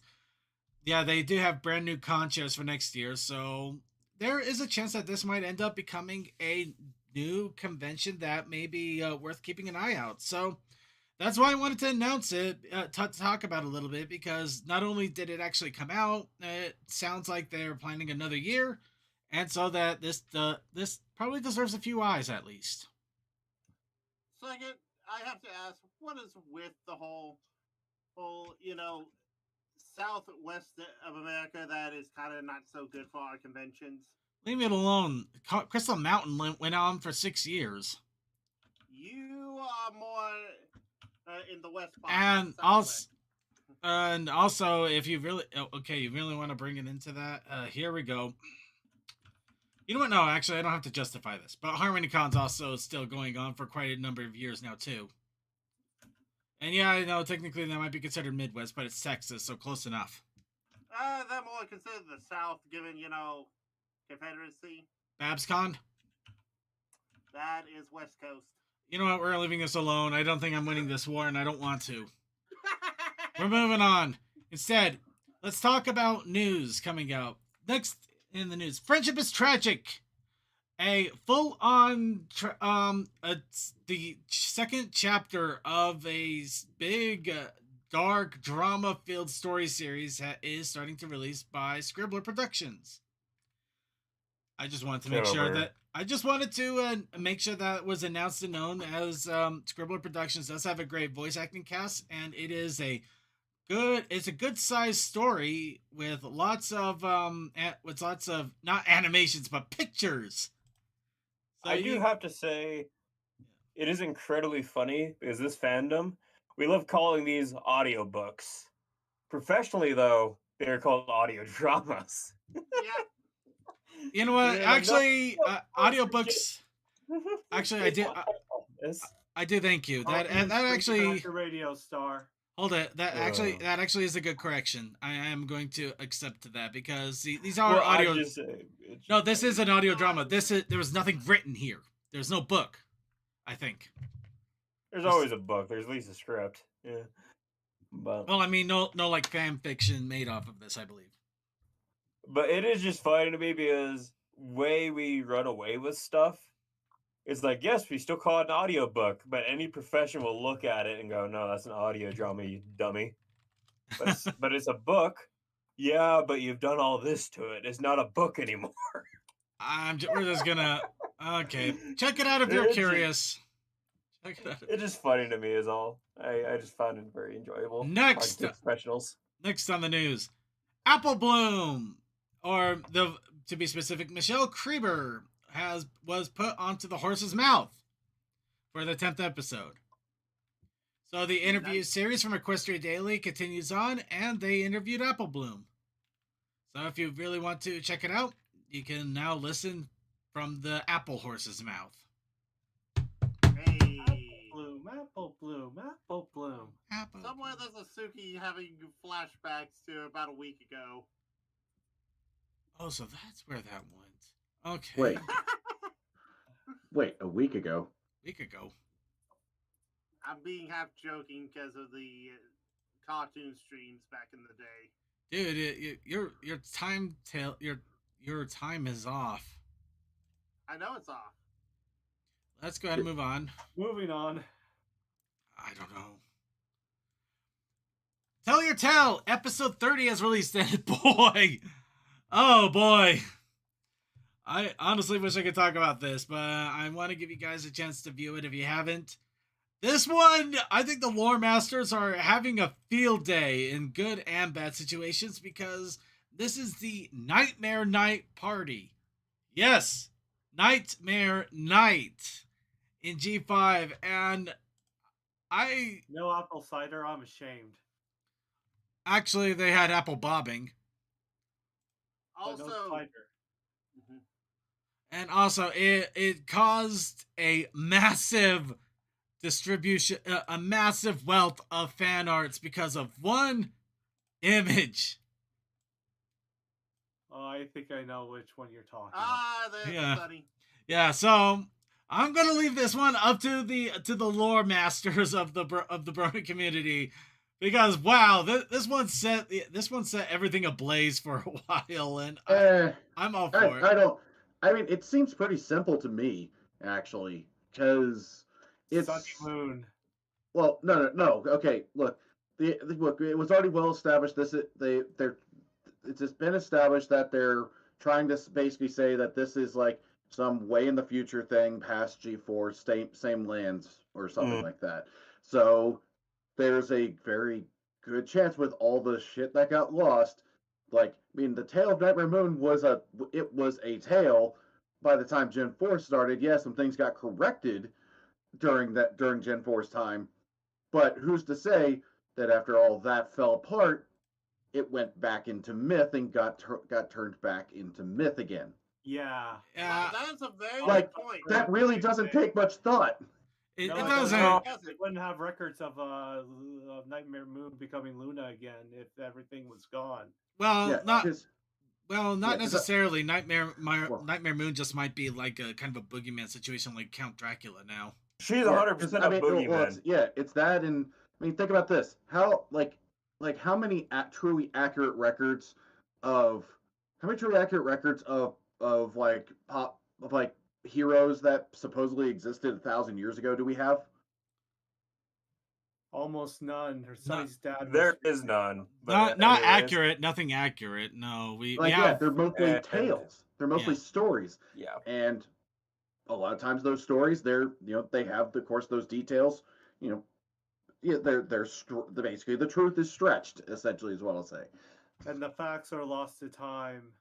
In any And the case, fact that check out the Nightmare episode. Moon- And now we're reminded of the Family Guy joke where they talked about going back in time and seeing Jesus, and he's just doing parlor tricks. Yeah, that's great. Okay. But yeah, the fact of the matter of Nightmare Moon was turned into a boogeyman to the point where, like, let's have a holiday after it. Yeah. In any case, That's the So other point of it. Simply is the fact that stories outlive the society that made them. in Yeah, any look at case, fairy tales and fables, for example. in any case, check out the episode if you haven't yet, and also check out the fan art. Like I said, it created a wealth of it, and I am all for it. look at them things. Look at Wait, it. what? This is all amazing, and I'm not even showing you all of it. There's still plenty to check out, so go check it out. Yeah, I that's can some believe it. safe Second, there's some safe search on that we are thankful for at the moment. I'm leaving that one alone. Instead, we're just going to talk about the fact that there was also a song, Monster Party, which came out with that as well, which now has a karaoke version on YouTube, so now you can sing it on Halloween. I don't know why you would, but you can. The Monster Mash, but not only that, the Monster Party song is also on Spotify, in case you really wanted to hear it. Yep. Speaking of which, and this was also mentioned, another con that came out this year, this recently, New York City Comic Con, or New York Comic Con. So, yep, Equestria Daily did a full-on coverage of New York Comic Con. Of course, we are only here for the pony. So, yep, they went to the Mighty Jack's booth with the skeletal Celestia. Sorry. That's okay. It was Skeletal Celestia, the Skeletal Pony crew, and also the Crystal Friends. Yeah, you gotta love the Crystal Friends. And then there's IDW. Of course, you got IDW. With 3 comics, and yeah, you got Sonic in there. But there's no oh, there's the pony right there. Oh, it's a crossover the crossover comic, too, with the G1 and G4. I think that's Yes, an Chaos autograph Sakai bounce slash- different meanings and from each pony race. Oh, so it got an outhouse thing. And scrolling down a little bit further, merch shots, awesome little jacket there. Oh, I know a short that would love to have that. Yeah, so let's not tell him it exists. We'll save him from himself. Of course, there's also some exposition on day 2. Granted, it looks more anime. Let's see. Are we absolutely 100% sure that New York Comic Con is a comic book convention? Oh, look at that. I'm absolutely sure it is. Dragon Ball These movie. are technically manga. They count. Okay. Yep. Honest Alley. The Okay, Dirk. and Andy Price, nice. Good to see he's You doing. know, I honestly love the fact that I saw that at Everfree, the Nightmare Moon and Batgirl. But yeah, a lot of the pony comic artists are there. Ooh, I kind of want that one back there. That looks awesome. All right. Boy, I'm shopping and I'm not even near there. But yeah, it looks like they went through a lot of the comic artists that have been either comic artists for the Brony community or part of the community. Rainbow Dash Head. And yeah, they even found a little bit And of Rainbow pony of merch for gloves. sale. Yeah, pony. Look at the gloves. Too small for my hands. Yep. So yeah, there was they have a little bit more if you really want to delve into depth, but you know, like I said, we're here for the pony. Speaking of which, the UK MLP magazine has a new Zip figure and comic coming up this month for the magazine. A reminder that Zip is supposed to be the cool one. Yep. Okay, that's a good way to do the teams. You actually do colored skates. You know, Colored ribbons. that makes a lot of sense. Wait, Hitch's arm. What happened to Hitch's arm? Oh no, it's dislocated. They're both dislocated. Look at that. A boy! Why do you do this? If to you a actually boy? look at it, the rear one is actually his rear hoof that they flipped around. No, that makes sense. That does not. It does not help. So yeah, the one in the background is a flipped one, and the one in the foreground for the rear. It is. Why? Why not? Circuit, it's quite simple. He has 30 joints in his arm. Also, that's why he has a paid off mortgage. I think he has a side job we don't talk about. He does have a third leg, just. He's a pony. He has four. He has four legs. Gentleman's club. You're right. He has 5. Moving on.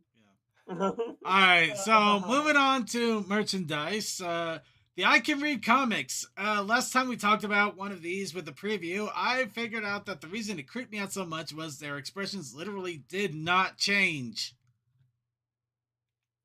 Luckily, they changed. They actually did. They actually finally opened up their portfolio on expressions, and they do change a little bit now. Although Zip does have a look of dull surprise. They all look like dull surprise. But there's actually some. But there's actually something going on here. And apparently Zip decided to dig a passageway through the Crystal Bright house to have sleepover. What the hell? You know what? I don't know what's going on. We're gonna go ahead and move on here. If you're curious, I'm sure it'll come out soon. So, Pip's podcast. Second episode has been released. This one with Izzy Moonbo. I actually did listen to the first episode with Sunny, Star Scout. Yes. Her. Misty is looking quite bothered. Yeah, She's that's fan art for you. Yeah. But yeah, the podcast was interesting to say the least. My mind's telling me no. And my body's also saying no. So what I mean to say is no. Okay, no. No. So, but yeah, the podcast was interesting. It basically it just sounded like a goofy young kids podcast. They even had a moment where they just played music for a couple of minutes and just told everybody to dance and shake around and get all the wiggles out. Wiggle, yeah. Yeah. So yeah, it wasn't anything too big to write home about. I am going to continue listening to the rest of them and probably give a full synopsis when they're all out. But it was interesting, to say the least. Also, since I'm posting my Gortoba stuff on Twitter, I saw Cole's tweet of "Happy Horsemas, y'all." Anyway, ooh, I like that Horsemas. That actually is fun. I'll. Anyway, retail incentive cover for G10 Comics issue 10. No, sorry, G5 issue 10. Has come out. Damn, where did the years go? I don't know anymore. I know it. I'm pretending that if I continue to act young, I'm never going to actually age. Is that Good why luck you with still that. watch the show? No, it's why I also still watch Bluey. Anyway, moving on. Hey, you need You're some only as wholesomness in young your as life. you feel. Well, and- pretty damn old then. Anyway, just to get on the cover here, I do like the cover here. It's a little more on the cutesy, cartoony, animated side, but it kind of has a warmth to it. It is Plus, a very it's- warm The feeling. two sisters hugging at the bottom are kind of nice too. Yeah. And I kind of like how they do the whole thing with the main six in the background. Xbox 360 fairly fresh. No, my friend, you're not hitting the right notes. No, you want the GameCube to be the fresh console on the block. I don't remember what the PS2 was the fresh console on the block. Yep. Whatever Re- happened to Talk on the Walk? Remember the GameCube? How it was like the weakest console ever, but it was like the most durable thing in the world. Yeah, you could drop Yeah, it you off could- of a You could 5 flip foot. that thing, it would still work. Hey, Yeah. you could play a freaking Game Boy on your GameCube, Well, I mean, if you had the attachments and everything, but but you You still get I'll my go need. down to the thrift store and buy a GameCube and not worry about it being broken and just go over and just start playing whatever on it. I remember when you could buy a GameCube from a thrift store and it didn't cost you $150 because the retro market got stupid. Anyway, let's go ahead and talk about Nayberry, and the Ponytown Halloween event has begun. We already mentioned a good chunk of this last week. We're going to mention more of it because they have a bunch of they of course have started the big event. They got more costumes as rewards. So we're going to scroll through them real fast. I kind of like the Red Mage outfit here though. Sure, that's not what it is, but it looks like it's me. Who took a The picture of Stone me? Here, the Okay. Reaper. And also the Pokemon one there. Mhm, Oh, another Chinese dress. mhm. Wait, they're trying to call that Princess Chun Li. Peach. Wait a minute. Yeah, I think oh, yeah, that's that- Okay, why okay, too. yeah, okay. So it's mainly okay. Like it's mainly what I look for is mainly the spike, the spike or Yeah, the spike arm. Chun-Li. Not Yeah. I guess you call them bracelets. Best way to put What it. is- Yeah. Yeah, spiked bracelets and the the specifically puffed arm like shoulder pads. Yeah, Yeah. the ponies can't really do that without looking. I'm used to Chun-Li having a blue outfit though, so that does throw me off a It's bit. the red alternate color variation. Yeah. But here's the one, Princess Peach. See, even on that I'm one. sorry, the your velvet boots is not in bad. another castle. Yeah. No, it's yeah. Let's see. Revolutionary War. Wow, that's an interesting one. And the red Oh, boots. you even got the Brit. You even got the turncoats. And also Team Rocket. Specifically James. No, it could be Well, they said Jesse. Jesse and James. It could be either or. It could What be about any me? Team Yeah. Rocket member. It's what James about is me in out? touch with his I was about to- I mean, you can't deny. Sure, James wore pants, but he could have rocked that skirt. He easily could. He is great. I loved also all has of it. I think the only reason he didn't is because they didn't want to worry about how to censor that shit when he jumped on screen. Oh, Oh, there's a reason the episode never came out though. Well, except once. It actually did come out once. Heavily edited. you know, So- I actually recall that one time. I never But, saw yeah. that episode. Never mind. I'll just leave it at that. Yep. You can find it. Just gotta go digging. And it was never on my airwaves when I was a kid. Oh yeah, there's also apparently the Ponyville will also have their own costumes, so you have a nice little Night Guard. Yeah, Night Night Guard. Guard. got some Nice freaky Pony. doll clothing, artificial Horn. unicorn horn, From the 5th edition, may I add? and And statues, Luna. little statues. They're actually statues, but yeah. Yeah, cool stuff. I love it. And finally in the news, the Chapter 2 Make Your Mark intro storyboard has been released. Which, in fairness, the song is a bop. The song isn't bad, but it's cool to actually get the whole storyboard that they had set up to design how the 3D look will be. Which Yeah. it really is amazing that even with 3D rendering, they still do 2D things like this in order to plan out how everything's going to look. Well, Well, it is just quicker. So Well, also, it's the thing of if you have a reference, you can easily make a 3D model do that because you already have a way of doing it. If you do it freehand, it can get kind of, wonky. Also, timing is very useful. Fair enough. Fair enough. But yeah, so and with that is it for our news for the week. And of course, all with the end of the news starts is the fan submissions of the week with our challenge of the week. Our challenge of the week. Merry Horsemas. Merry Horsemas. So our challenge of the week was swords. But we also had a protest. Give me my sword, Danny. We had a protest initiative challenge, one that I can remember, one that I definitely did not forget. One How that do I they did not work? Magnets. That's right, magnets. That's right. How do they work? Not a useful. Okay. This is cold. Explain This that. is cold. All right, just my mage. What episode came out? The Halloween Nightmare Night episode came out. However, we are going to be talking about the that's Talk with Waifu Developer. That is not it. I mean, that is Another Pony's Trash. Another Pony's Trash. We are going to talk about Another Pony's Trash. But yeah. But yeah, as was said before, I suddenly interrupted and I apologize. Magnets. Magnets. do I get? And of course, for the content creation, we did get quite a few entries. As I mentioned, I was working on Ponytober, which for today's Ponytober was mascot. So, I don't know what I'm doing anymore. I probably could have shaded this and lined this better, but I was struggling just to try to get this to even look decent.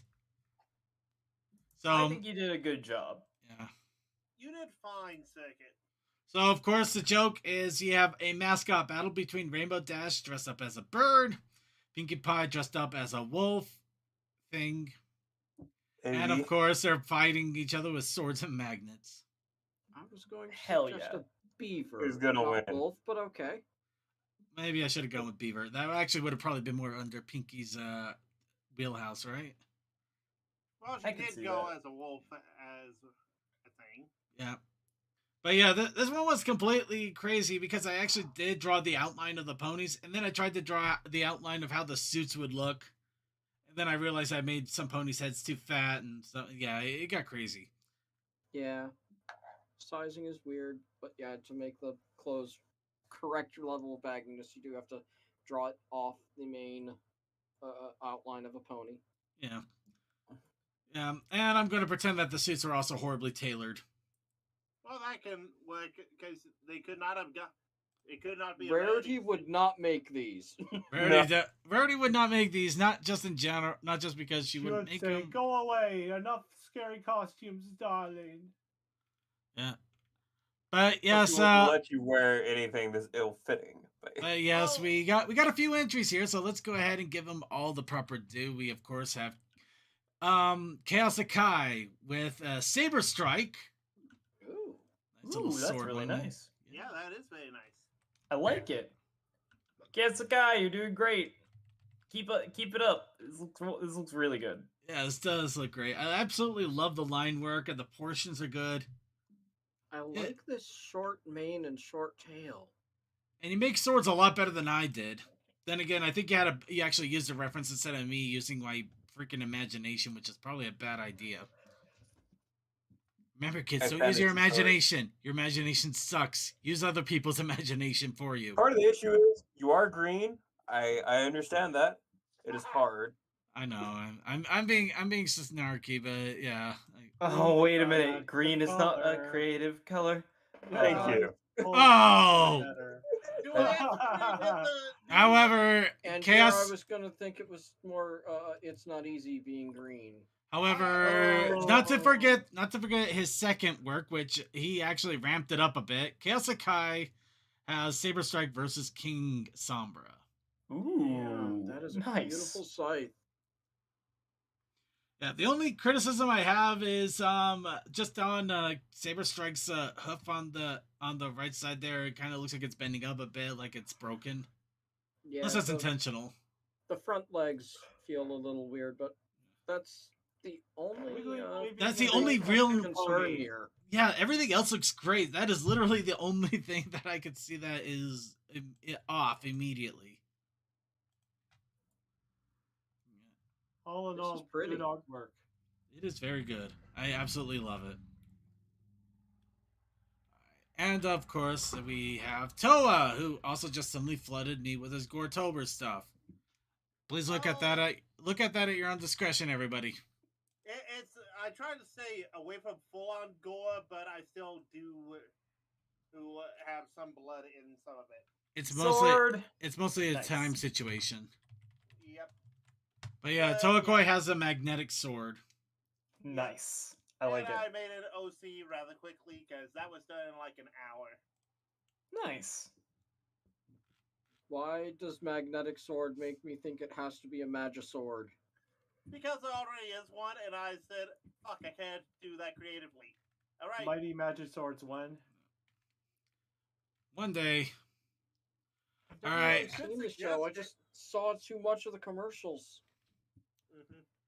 And Well, of course, it was a good show. of course, funny enough, we do. I do want to give a shout out to Coldust, who has been participating in Ponytober a little bit. I need to jump back into it. I was first doing a half marathon, and then I missed a couple more days. I was not ready for that adorableness. That is way too kind. Thank you. I appreciate it. I've been marathoning G5's the YouTube series, the Tell Your Tale. I'm all caught up with the Netflix one too, but like I really have been loving the Tell Your Tale, so I had to drop Pip because I listened to that the Let Out Your Light song like way too many times, and I just love it way more than I should. No, that's fair. And besides, Cole, it is all fine and dandy. And I wish also, your tail was a little bit longer though. But and also, I just wanted to showcase this one because I think I put way too much effort into this. You're a wizard, Twilight. Well, the only thing I would think sharing a Goretober that would be somewhat funny would be when I have Norse for A2 from Buzz Lightyear Stockman be like, get out. Oh, so that, okay, so funny thing about Chaos Akai here and the one we were talking about, he was trying to do a thing with the pony rearing up on his on their back leg, on their hind legs and flailing the front. That's why they're all whooshy. Nice. Yeah. Yeah, I can kind of So see they're where you're going with mid-movement, that. Okay. Yeah. Yeah, the body was angled a little bit more. It probably would have looked a lot more impactful. I'm not gonna. That would definitely help a lot there. But I'm not gonna lie. Body angling sucks. It's hard to do. Like, okay, I got these all. Yeah, this angling. It took me so long to finally get that body angling right. She's flying through the air. Mm-hmm. It's all perspective, and sometimes perspectives suck. The Guardian Leviosa. All right, and with that, of course, that is all of our entries that we have for the challenge of the week. Now, of course, that means that we come to next week's challenge, and everybody gets a random entry. Everybody gets one entry, and we put them into a randomizer. We pull out, and that is going to be what our selection is for the week. So, everybody, give us your selection. What do you think we should be our next challenge of the week? And while we're doing that, Judd has a quick question. What is our favorite Gen 4 or Gen 5 song? Oh, that is difficult. We're Not Flawless. I don't know why. There's just something about that really sung to me. We're not flawless. We're Okay, that was a really good song. It really was. Oh, the one that Now it's stuck in my head again. Yeah, the one that actually sticks in my head is definitely an early one. I want to say Winter Wrap Up, but afterwards, like the Princess Twilight song or Find a Way. Right, It's Find a Way is a really good one. Yeah. Mm-hmm. Just my mage. Everybody gets one entry. So do you want waifu or tentacle? Or if your entry is waifu tentacle, oh, heaven help us all. But Art of the dress is also Somebody was just playing. like a Somebody was playing Sucker for banger. Love. But Out of the Dress is very much the creative's theme song at this point. oh no, The Dress is one of the main songs, and in addition, episodes that got me into My Little Pony early on. It was yeah, so good. that was good. The one song No, what that have I done? I actually influenced it. It is waifu tentacle. Oh no. God damn. Okay. Why did you have to let that thought leave your brain? I was just being clear. I wanted to be clear. But the one song Screaming. Yes, I am screaming. Yeah. The one song I refuse to listen to, not because it's not great, is the final song of the show. Oh, Because that I song will makes me cry. cry. It's a very It makes- beautiful song. Yeah, it makes me cry every time. I love it. Costumes. Beautiful. It makes me cry by itself, but in addition with all the visuals, it just makes me bawl. Well, I'm No, not gonna I- lie. Sometimes you just need a good cry, and you just gotta and like that's the perfect ticket to get you there. And oh my god, yeah. like but- I think it but- hit especially hard because like I was watching the marathons that were leading up to it, Mhm. and like and over the years you just kind of grow with these characters, and then like you get to that point and you get to that song and you see all the ponies and where they've gone to. It's just like, oh man, it's just oh fuck, it's so good, Cole- so good. Yeah. 10 out of 10. Cole, Don't worry, may I- vaguely. I knew the screaming was the suggestion. It was a bad time. Cole, may Good I timing. point out the fact that during the last refrain they do the theme song, but as a completed thing versus a dream. Anyway, Yeah. And Yeah, the okay. bookmark ending was just a chef's kiss. all right. So sorry, we just got to wrap this up here. So we got all of the entries here. We're gonna randomize, and wow, of all the entries, okay, not that every Wait. entry is special. That was the weirdest one to come out of all of these. What is it? Foam. Boom! Foam. Out of the Oh. pineapples and waifu tentacles and screaming, we got And foam. mamas. We got Foam, like foam fingers. like foam Yeah. fingers. So yeah, all of the randomness out there, foam. I love it. I absolutely love it. Did I tear up or cry? I will not confess to that. I must be a man. Be a man. I must not cry at the end of Brony. I'm not gonna lie. Straight up, I cried like 3 times whenever I first saw that finale. Just like, just like. Mhm. All right.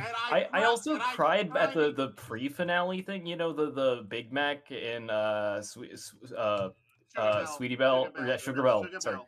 Wow, that almost became really fucked up. I was about- Sorry. I was I was about to Dear say- God, Sugar Belle. Fuck. Yeah, I was gonna say, my damn, they mouth. took a risk. They went somewhere with Hey, that. I do not approve. Okay. Bringing it back in. Okay, the Sugar Belle Big Mac wedding episode that like also just like freaking tears. That was so good, especially with the Lyra bonbon in the background proposal thing. I saw that, I was like, oh my god, that was way too sweet. Perfect. Okay, here's something I want to point out. We had at least 3 different weddings in that show. All right, sorry. Just like Four. Wedding as just just to cut off here, we do got to wrap up really fast on the content creation, Winter wrap up. which also Let's means finish, we need the yeah. What's the protest initiative challenge. Oh, singing. Singing. Yes. All right. Welcome. We got singing and foam. And that means one last thing before just one thing before we move on to videos. That's Oh, yeah, talking my about favorite Tell song Your was, like- Tell. Hell yeah. Ooh, which episode? I'm actually prepared this time because I'm all caught up. We are I talking might be about. Oh, this is the fun one. The one where everybody shows that they are horrible people. Horrible people. Another pony's trash. Ah. That one. Actually, I did love some parts of this. So Oh. let's do a brief synopsis of what Let's go when happened. They become eco warriors. Yes, unfortunately, what happened was they found 5 rings that gave him 5 special powers. Sonny from actually, never mind. We're not going to go that far. Okay, I was about to go. When you wait, hold on. Just to finish it off. When you put all the rings together, it summons Mega Karen. Well, second, I was about to go. Are you sure that they didn't get the rings of power and become ring wraiths? Hold on. Go back one image. Which image? Glasses. That one. It's not that they got 5 rings. It's that they got 5 different sunglasses. Five sunglasses of 5 special abilities. Oh, I love it.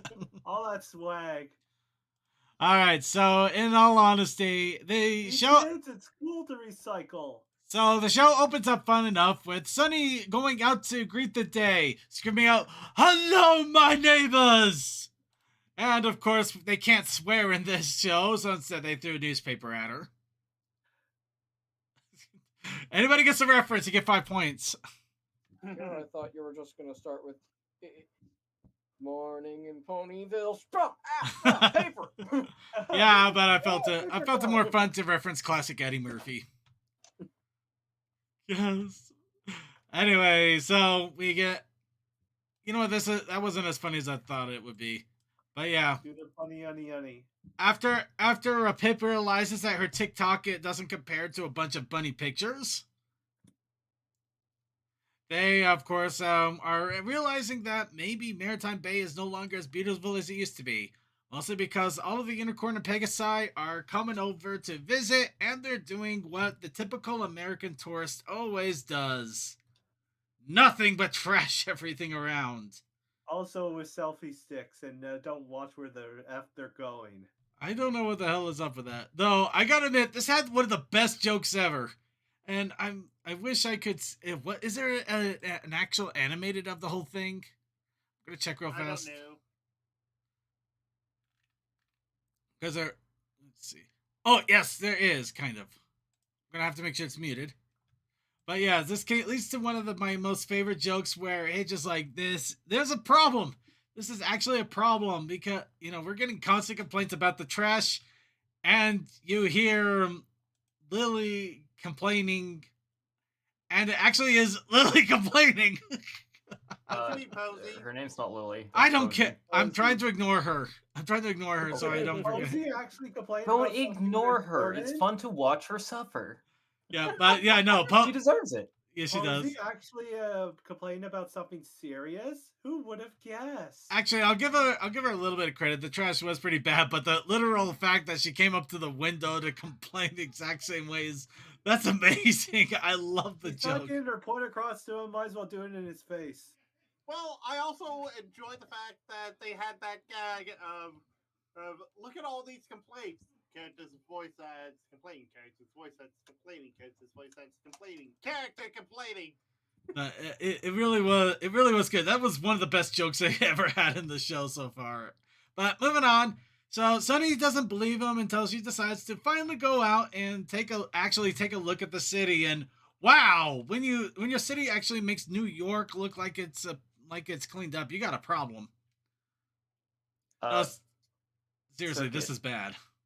Okay, have you been to New York No. recently? It's okay. No, I heard they have done really amazing things. So I didn't plaster signs of fine of 500 or 1,000 bits for littering, and it'll just go away. Okay, would Cleveland work? Can I make fun of Cleveland? Let's talk about signs for a moment and just take a moment to just admire the fact that they have that sign there that for the height restriction on that bridge. Yes, that's very good. There's nothing more than I want than a pony to run through there with an oversized trailer and just rip the top off like a can opener. Deep down in my soul, since I first saw that sign, that's all I've been thinking about. No, I don't have the horsepower to do that. Shut up. I want it to happen. I will this into existence. I will fucking draw this if I need to.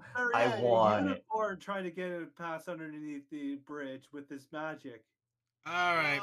Got it. A unicorn with an insanely long horn running into it. That's also fine. All right, moving back on track. So Sunny is also seeing all the crap that's going on. Apparently, the trash is barely being collected by one angry pony. Apparently, selfie sticks are being used to a ridiculous degree that wasn't even that popular back in the 2010s. You know who I'm talking about. And Logan Paul. This is the craziest thing. Apparently, rickshaws are being run all over the place. What was up with that? They don't have cars. So where else are they gonna bring tourists? It's just really weird, though. Apparently, rickshaws are so bad they almost kill a kid. Sometimes you get really passionate about the little red wagon that you've got.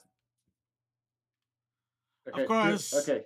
To be fair, that kid was asking for it. He was. Yeah, wasn't paying attention. Actually, it was part of his plan because after he was saved, he told Sunny that you saved me. Now you're my new mommy, as per the law of the unicorn. Unfortunately, Sunny didn't quite buy that. Does that mean Izzy is her daughter? You know what? Actually, she was until Sunny decided to confront her on it. I really love these. These are fun images sometimes. That segued pretty seamlessly. Right? So Sunny actually goes back to the Bright House and just like, guys, the whole city is trashed. At which point they all went, duh. So finally Sunny decided, you know what? We need to clean up. And you know what's the best way to do that? A photo op with hats and sunglasses instead of actually doing anything productive. Because that cleans everything up. And walk down the road. Second. Oh. For some reason, now I'm rewriting this story from history.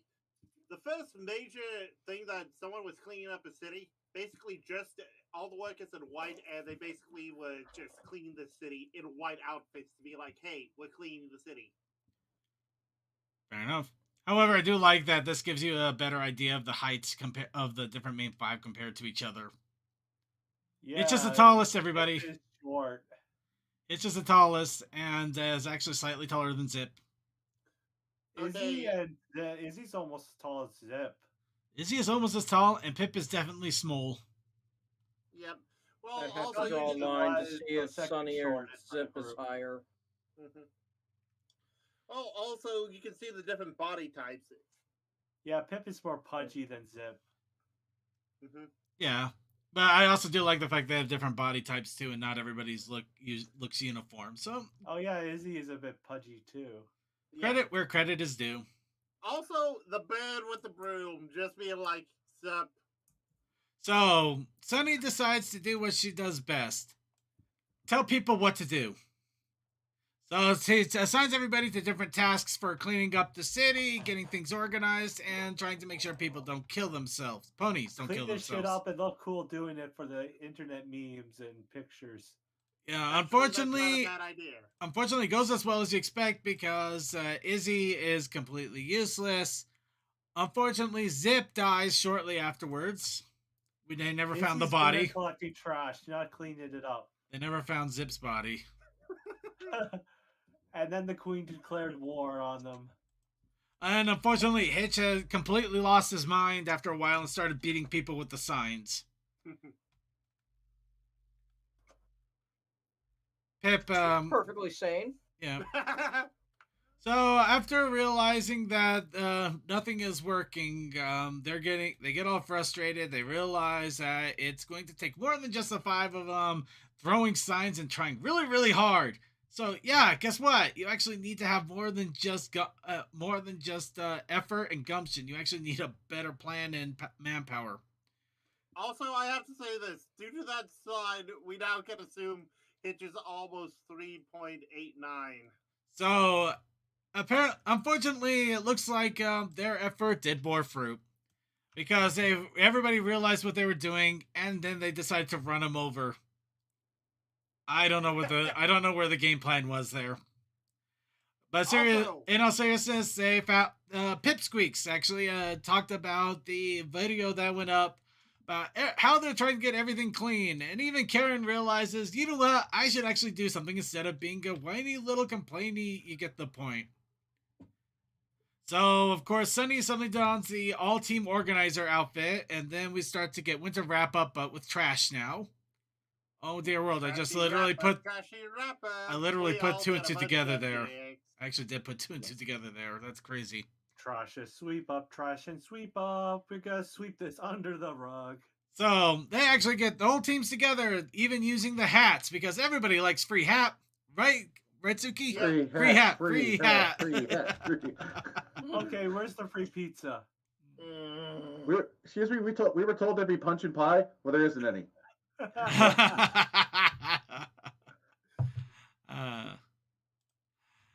Good stuff. So Sunny actually becomes so happy that she suddenly sprouts wings and destroys her hat in the process. No, seriously, it literally, the horn punches through the hat. So what can you do? Oh, they kind of already did that with like unicorns. So everything gets cleaned up. Everybody gets happy. There's even literal dancing in the street. Dancing in the street. Daytime rave. Daytime rave. Yeah, but that's just jazz and that's the other stylist, isn't it? Rocky. Reggae. Is his name Reggae? I don't know. Maybe. No, it says Rocky in that last image. Okay.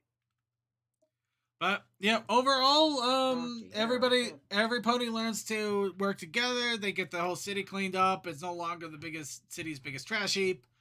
Thus showing that as long as you organize and get more than just your 3 friends involved, you actually do got to make it a community effort, because the whole community is the people trashing it.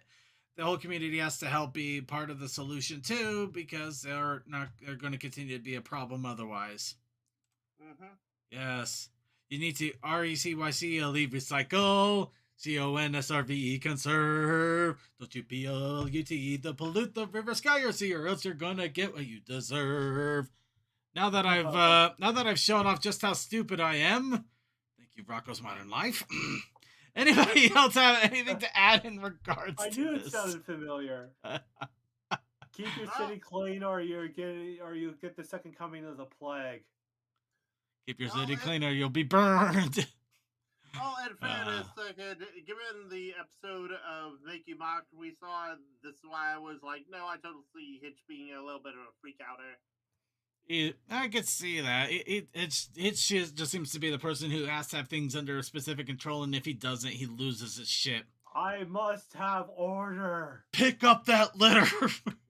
Which makes it even more hilarious that Hitch literally let the city go to pot like that. But I'm gonna leave that one. I'm gonna leave that one alone. I'm gonna guess that Karen was driving him absolutely crazy at the moment. He got or another Karen, Bright House or maybe Phyllis said, "No, it's not bad yet. Just let them be, Hitch. They're giving us money." No, I doubt the mayor would have had anything like that. Done anything like that. Speaking I don't know. We Maybe she would have even seen her. Nope. She basically was She tried to shut down main melody, and that was it. We have never seen her again, and I'm happy for it. She's stuck in her factory then. Oh, she is a business worker, so. Anyway, she used to be the mayor as well to a point. So we did get some fun fan arts from this, and honestly, I did think the joke was great. Anybody else have any other thoughts in regards to the episode? You know, they did do one actually kind of small joke in this that I admit it's one of those things where I'm thinking this feels like it should have been something obvious that anything comedic should have done before, and I can't think of anybody else doing it. They do the whole thing where Sunny's like inspiring her buddies. It's like, well, that's right. We have to get going. Like, there's no tomorrow, and just the one random pony in the background just goes, "There's no tomorrow," just runs off. Oh my god! Yes, yeah, that was really good. That was good. that is perfect. The sky is falling. Like it's that happened. I sat there and I went, "Oh my god! I don't think anybody's actually tried to do that joke before," and it seems like such an obvious one. Yeah, I think it was. I think it was such a low ball that nobody thought to do it because they thought somebody else probably already did it. Well, in fairness, it kind of fits with how panicky the people are. Okay, now let CMC talk. Yeah, I think I've seen it once before, but I cannot tell you where. It's just that so hard to do and do right that it doesn't get done. And I mean, honestly, this is exactly how you do it. It's literally just it just went with the scene. She just says it, gone, and they didn't they didn't really they didn't draw a bunch of attention to it. It's just like it happened and we moved on. Okay. My only thought of if That it might have been it. has happened before is it's a Simpsons thing, and it was Barney that ran off. Oh, oh, that unicorn smell. Oh, jeez. Izzy left a bad impression on her. Everything leaves a bad impression. She's freaking Karen. Let's face it. There's no. Especially Izzy after all the shit she put her through. Anywho, with all of that, anybody else have any other fun? Any other fun comments on the episode, or should we go ahead and go on to what videos we can muster this week? Whichever. All right. Well, that was it. Be sure to clean up around your area, or else you're going to get what you deserve. And also, cleaning day is a community effort. Try to do your part. At least throw away your trash when you're done with it. Please don't be horrible. We all live on this planet. For how much longer, though? As long as it takes. As long as it takes to die? Maybe. Or to see it through to the end. Whatever happens first. You just remind me of this one time when I was at... Point. Are we having a video or two, or is that it? We got time for a few videos. So I'm bringing it up right now, in fact. Yay, this one. Anyway, sorry, you were reminded? Oh. Yeah, I forgot. Sorry. Nah, that's all right. I had it, and then I lost it. I had it, then I lost it. Then I had it, then I lost it. Lost it both times. Then I had it. So I went on for several hours. Then I lost it. The best skit ever. I listened to that so many times. Anyway, we're going to get into our video segment here. And of course, we're going to start with the fan favorite, Try-Dashi. And one we really should have gotten to a long time ago. Let's get started with Friendship is Musical. Also, you can probably stop streaming Discord. Yeah, I'm working. Get on that.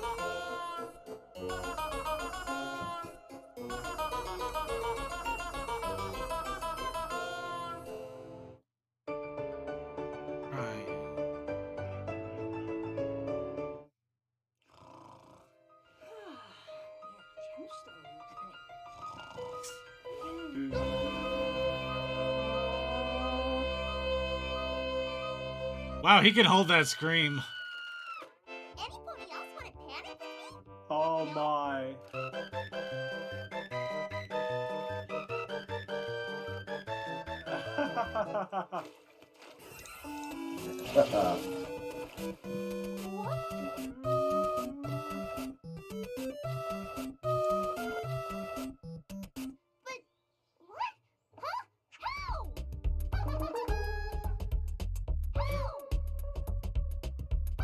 I always forget, what game is this from again? Earthbound. Why is this so Okay. hard? Yeah, that's the creepy music that comes up when you're fighting in zombie in 3. Okay. Definitely been a while since I've even played that game, so. Vanilla strawberry cream. It took me a while to remember it too. Yes, fighting. Them's hurting. Fighting hurts. I gotta say, I love the fact that they did have Lara and Bon be in conflicts in the background. Pokemon.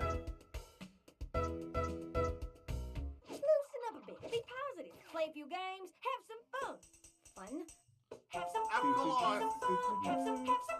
Have some fun. Have some fun. You're new here, right? I'm Cozy Love. Undertale. I'm Cozy. It's Flowey's theme. That's dangerously fulfilling. Fitting. Fitting, that too.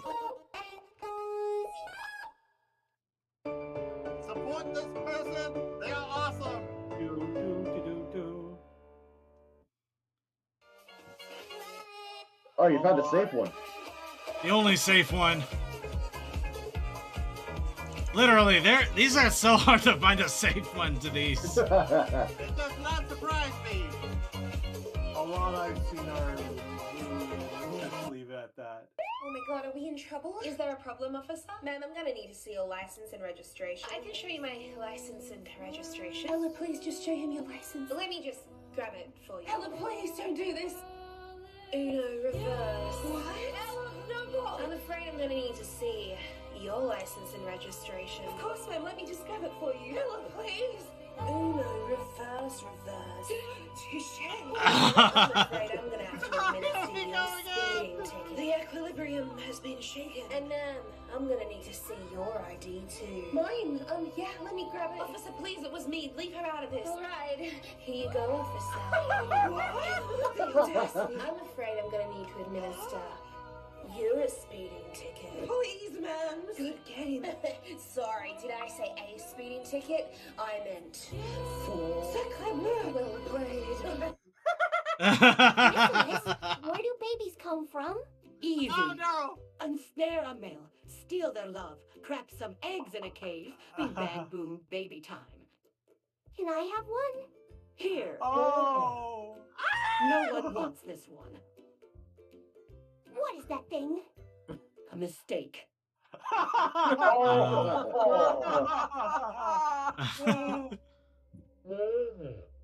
Got by Hasbro's checkbook.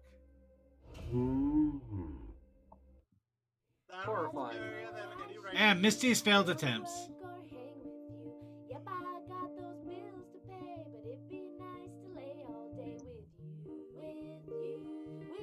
I gotta say, the camera shaking is fun. People really have been running away with the Misty love.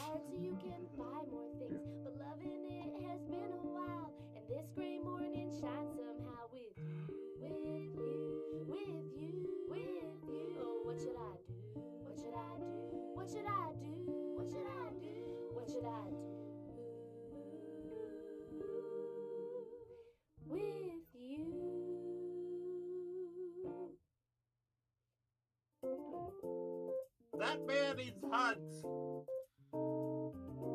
Maybe, but nah. Cute little song. It was fun and nice. Fuck, fuckity fuck, fuckity fuck, fuck, fuck, and fuckity fuck. Yeah.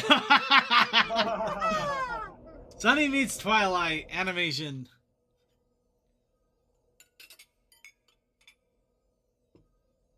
This is just crazy. I still can't believe you've been alive all this time.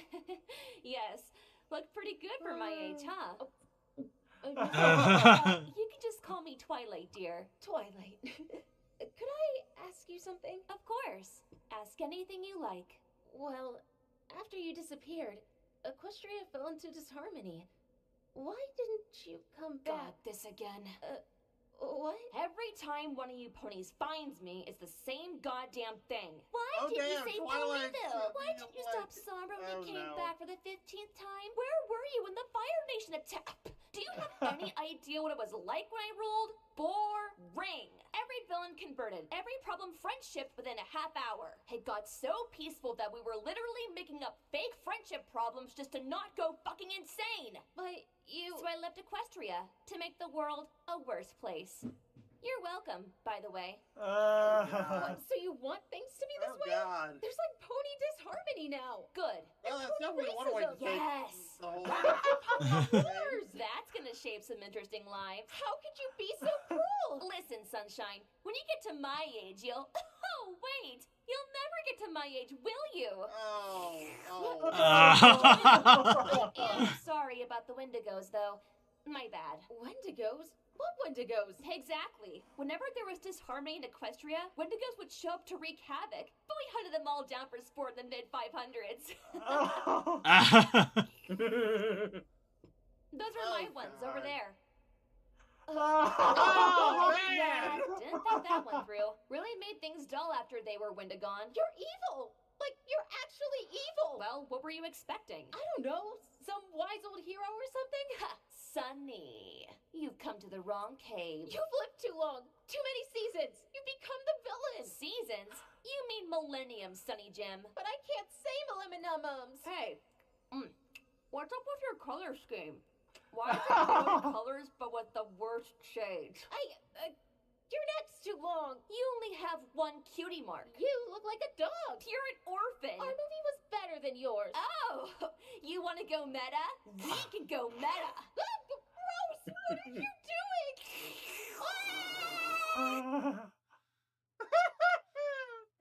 Wow, Alright. spoilers ahead. No, Like, figuratively. Oh, not literally. no! I pieced out like 500 years ago. I just got really tired of the rat race, so I put all the magic into these rocks. Whatever, it's your problem now, not mine. Hey, good luck with the friendship thing, especially the fight a new supervillain every couple of months or so thing. Yeah, alright. Later. So y'all got Earth Pony magic and stuff now? That's pretty cool. Kinda wish I had that while it was up to me to feed an entire town with just my bare hooves. I had to literally kick trees to get it all done. Now you're saying you can just do a little tap dance? I do this because I love you, just my mage. I love you to suffer. Glad we got that figured out after 1,000 years. And by the end, we had made friends with dragons, hippogriffs, Kirin, changelings, griffins, so let's let yaks, that and so many Applejack was others. kind of a bit off. Honestly, we couldn't have gotten to where we are as a society without their help. So my advice would be to add even more creatures into your already convoluted melting pot. Also, there's probably an immortal Draconicus living off in a cave or something. He could probably help you out too. Fluttershy, they're not all together I yet. built an entire fashion empire and no pony even wears clothes anymore? Then what in Equestria was the point? I can't believe that after a millennia, my industry has been made completely obsolete. I guess I should be grateful that every pony still takes care of their manes. We haven't reverted completely back to Neanderthals, but I mean really. If Okay, any ready. evil dude comes along, just go really, really fast and be awesome. That is how it worked for me every single time. Oh, and by the way, us Pegasi are capable of flying so fast we break the sound barrier and cause explosions. So if there's already ponies who hate how fast and recklessly we fly normally, they are not going to be happy when they find that out. Short list. Cannons are dope, you can weaponize baked goods in a pinch, and confetti can be used as a tax write-off if you strategize your party invitees. I wouldn't worry too much about magic, I'd just focus on finding that fourth wall. Though that might be harder since you're 3D now. I gotta say, it was a lot easier to get away with the stuff when we were 2D. There's this chick in a cave that wants to screw everything up for you guys. So my strategy would be to find her and extend a hoof in friendship. An enemy is just a friend you haven't gotten to know yet. But if that doesn't work, you could vaporize her with a particle-splitting annihilation laser beam. That prisbeam the crystal is floating in, you get yourself a big old magnet and you can polarize that sucker. Melts her electrons right off. I don't even know what we're doing. I just wanted to prank Twilight with this weird outgoing answering machine thingy. This is so dumb. The higher I am, the better. Alright. This is so dumb. Confetti The as a higher I tax am, the write-off. better I can see. You can fly. Hush, no, Gregory. I am searching. Alright, okay, actually we're gonna have to stop here. We're hitting overtime now. We've got over our 30-minute mark. Yep. So everybody, that is it for the show here. We had a lot of fun. We got to talk with the developer of Get Your Tentacles Off My Waifu. I'm excited for the future. Though now I know I'm gonna have to live at least a few more years in order to play the full game. So I guess if I needed something to live for, there it is. Not that I didn't need that. There's plenty for me to live for. Just, don't question that because I'm, trying to... This is what I get for trying to ad-lib sometimes. It doesn't work all that well, does it? Nope. Yeah. But still, it was a lot of fun having them. It was just a lot of fun altogether. This is a great show. I have a lot of fun. And, of course, it's time to wrap things all up in a nice little insane bow. So let's get our final shout-outs in for everybody that was able to stay out till the end. Coldust, shout-out. Shouts out to the people who make My Little Pony Tell Your Tale, because I've got so much joy from watching this. It's so much fun. I love it. 10. Also, the Monster Party song. Yo. So good. It is good stuff. It is. Circuit. Will we be able to just skip to that episode just for Halloween week? You know what? For Halloween, we'll do it for Halloween Day. I'll swear by it. Hell yeah. All right. Woogie. DM21, shout out. Have a great week and stay healthy. All right. Ghastly Matt Gremlin. Fires, explosions, across the venison jerky, elderly roam. I don't know. Have fun. Be yourself. All right. And Textalion.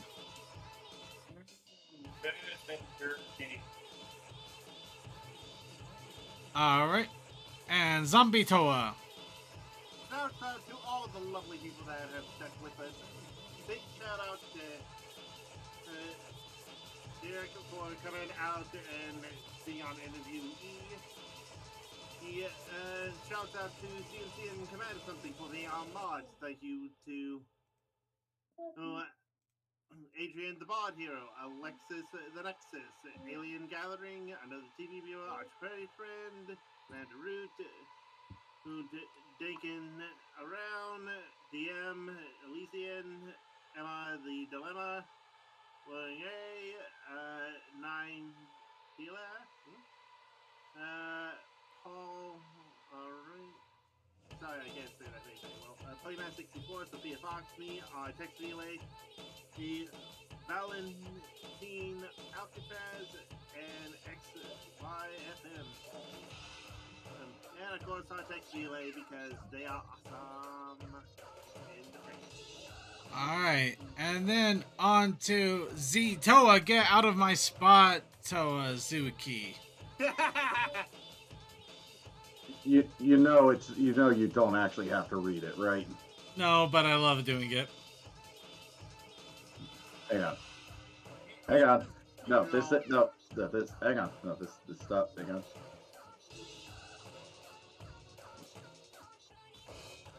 You're about to change it to something silly, aren't you? He's gonna make it so I don't want to read it. I can already see this happening. How fun is it going? God damn it. Okay, wait. No, I forgot there's a character limit. Hang on. And, okay, there we go. I brought this on myself. I'm aware of it.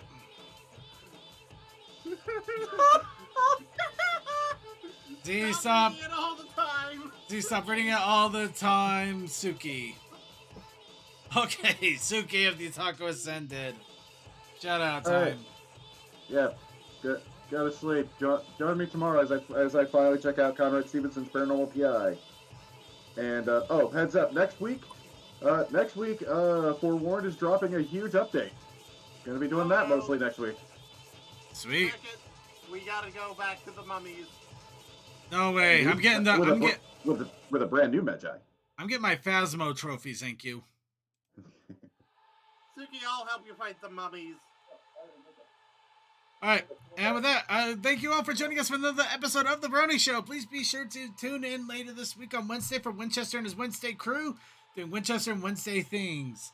I believe they're going to be continuing on with Project Zomboid because I unfortunately inspired them because of Sunday's Let's Plays. Speaking of which, Sunday Let's Play. There will not be one this Sunday because I will be at an anime convention. However, we will have the one the next week after. But in the meantime, if you are on our Discord, that is the perfect opportunity and way to find out when I am streaming, because I do try to stream throughout the week when there is nothing else going on stream-wise. And I am trying to do spoopy, scary games. So be sure to tune in for that. Along with that, be sure to tune in an hour early for the pre-show with Cold Dust and Crew, which is always a good time with Cold Dust and Crew. And there's also the Coffee House After Party, which is only on our Vaughn stream because we show a bunch of YouTube videos and stuff, then we just don't want to get claimed by anybody. So if you want to catch the Coffee House After Party, just relax and have a little bit of fun, be sure to go to our Vaughn stream. Otherwise, we will catch you on the next recording. Along with that, let's get our shout out to our IRC chatters. Thank you to Commander Something for keeping an eye on chat. And thank you to Chaos Sakai, Cloud of the Conquest, Cool Dude, Fantastic Fred, Just My Mage, Relay Serve, Techman, Textalion 2, Lone Wolf Gamer, Vaguely Creepy, Yay, Archives. And also shout out to our YouTube chatters, Just My Mage, Judd330, and Syncry. Of course, if I missed anybody in our YouTube chat, I do apologize, but thank you so much for being a part of the show, and thank you to everybody. Whether you are watching us live on YouTube and Twitch or watching our recordings when we upload them onto the YouTube channel, it means a lot to me that you want to spend the time to enjoy our show for the couple hours that we do this and all the shenanigans that we get into. And with all of that sappiness aside, let's go ahead and wrap it all up with My Bananas 2.0 by Everyday Dashi. And I hope you all have a spooky month, or at least a very good week. Good night, everybody. I'll be back later. All right.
Feel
I suddenly want bananas.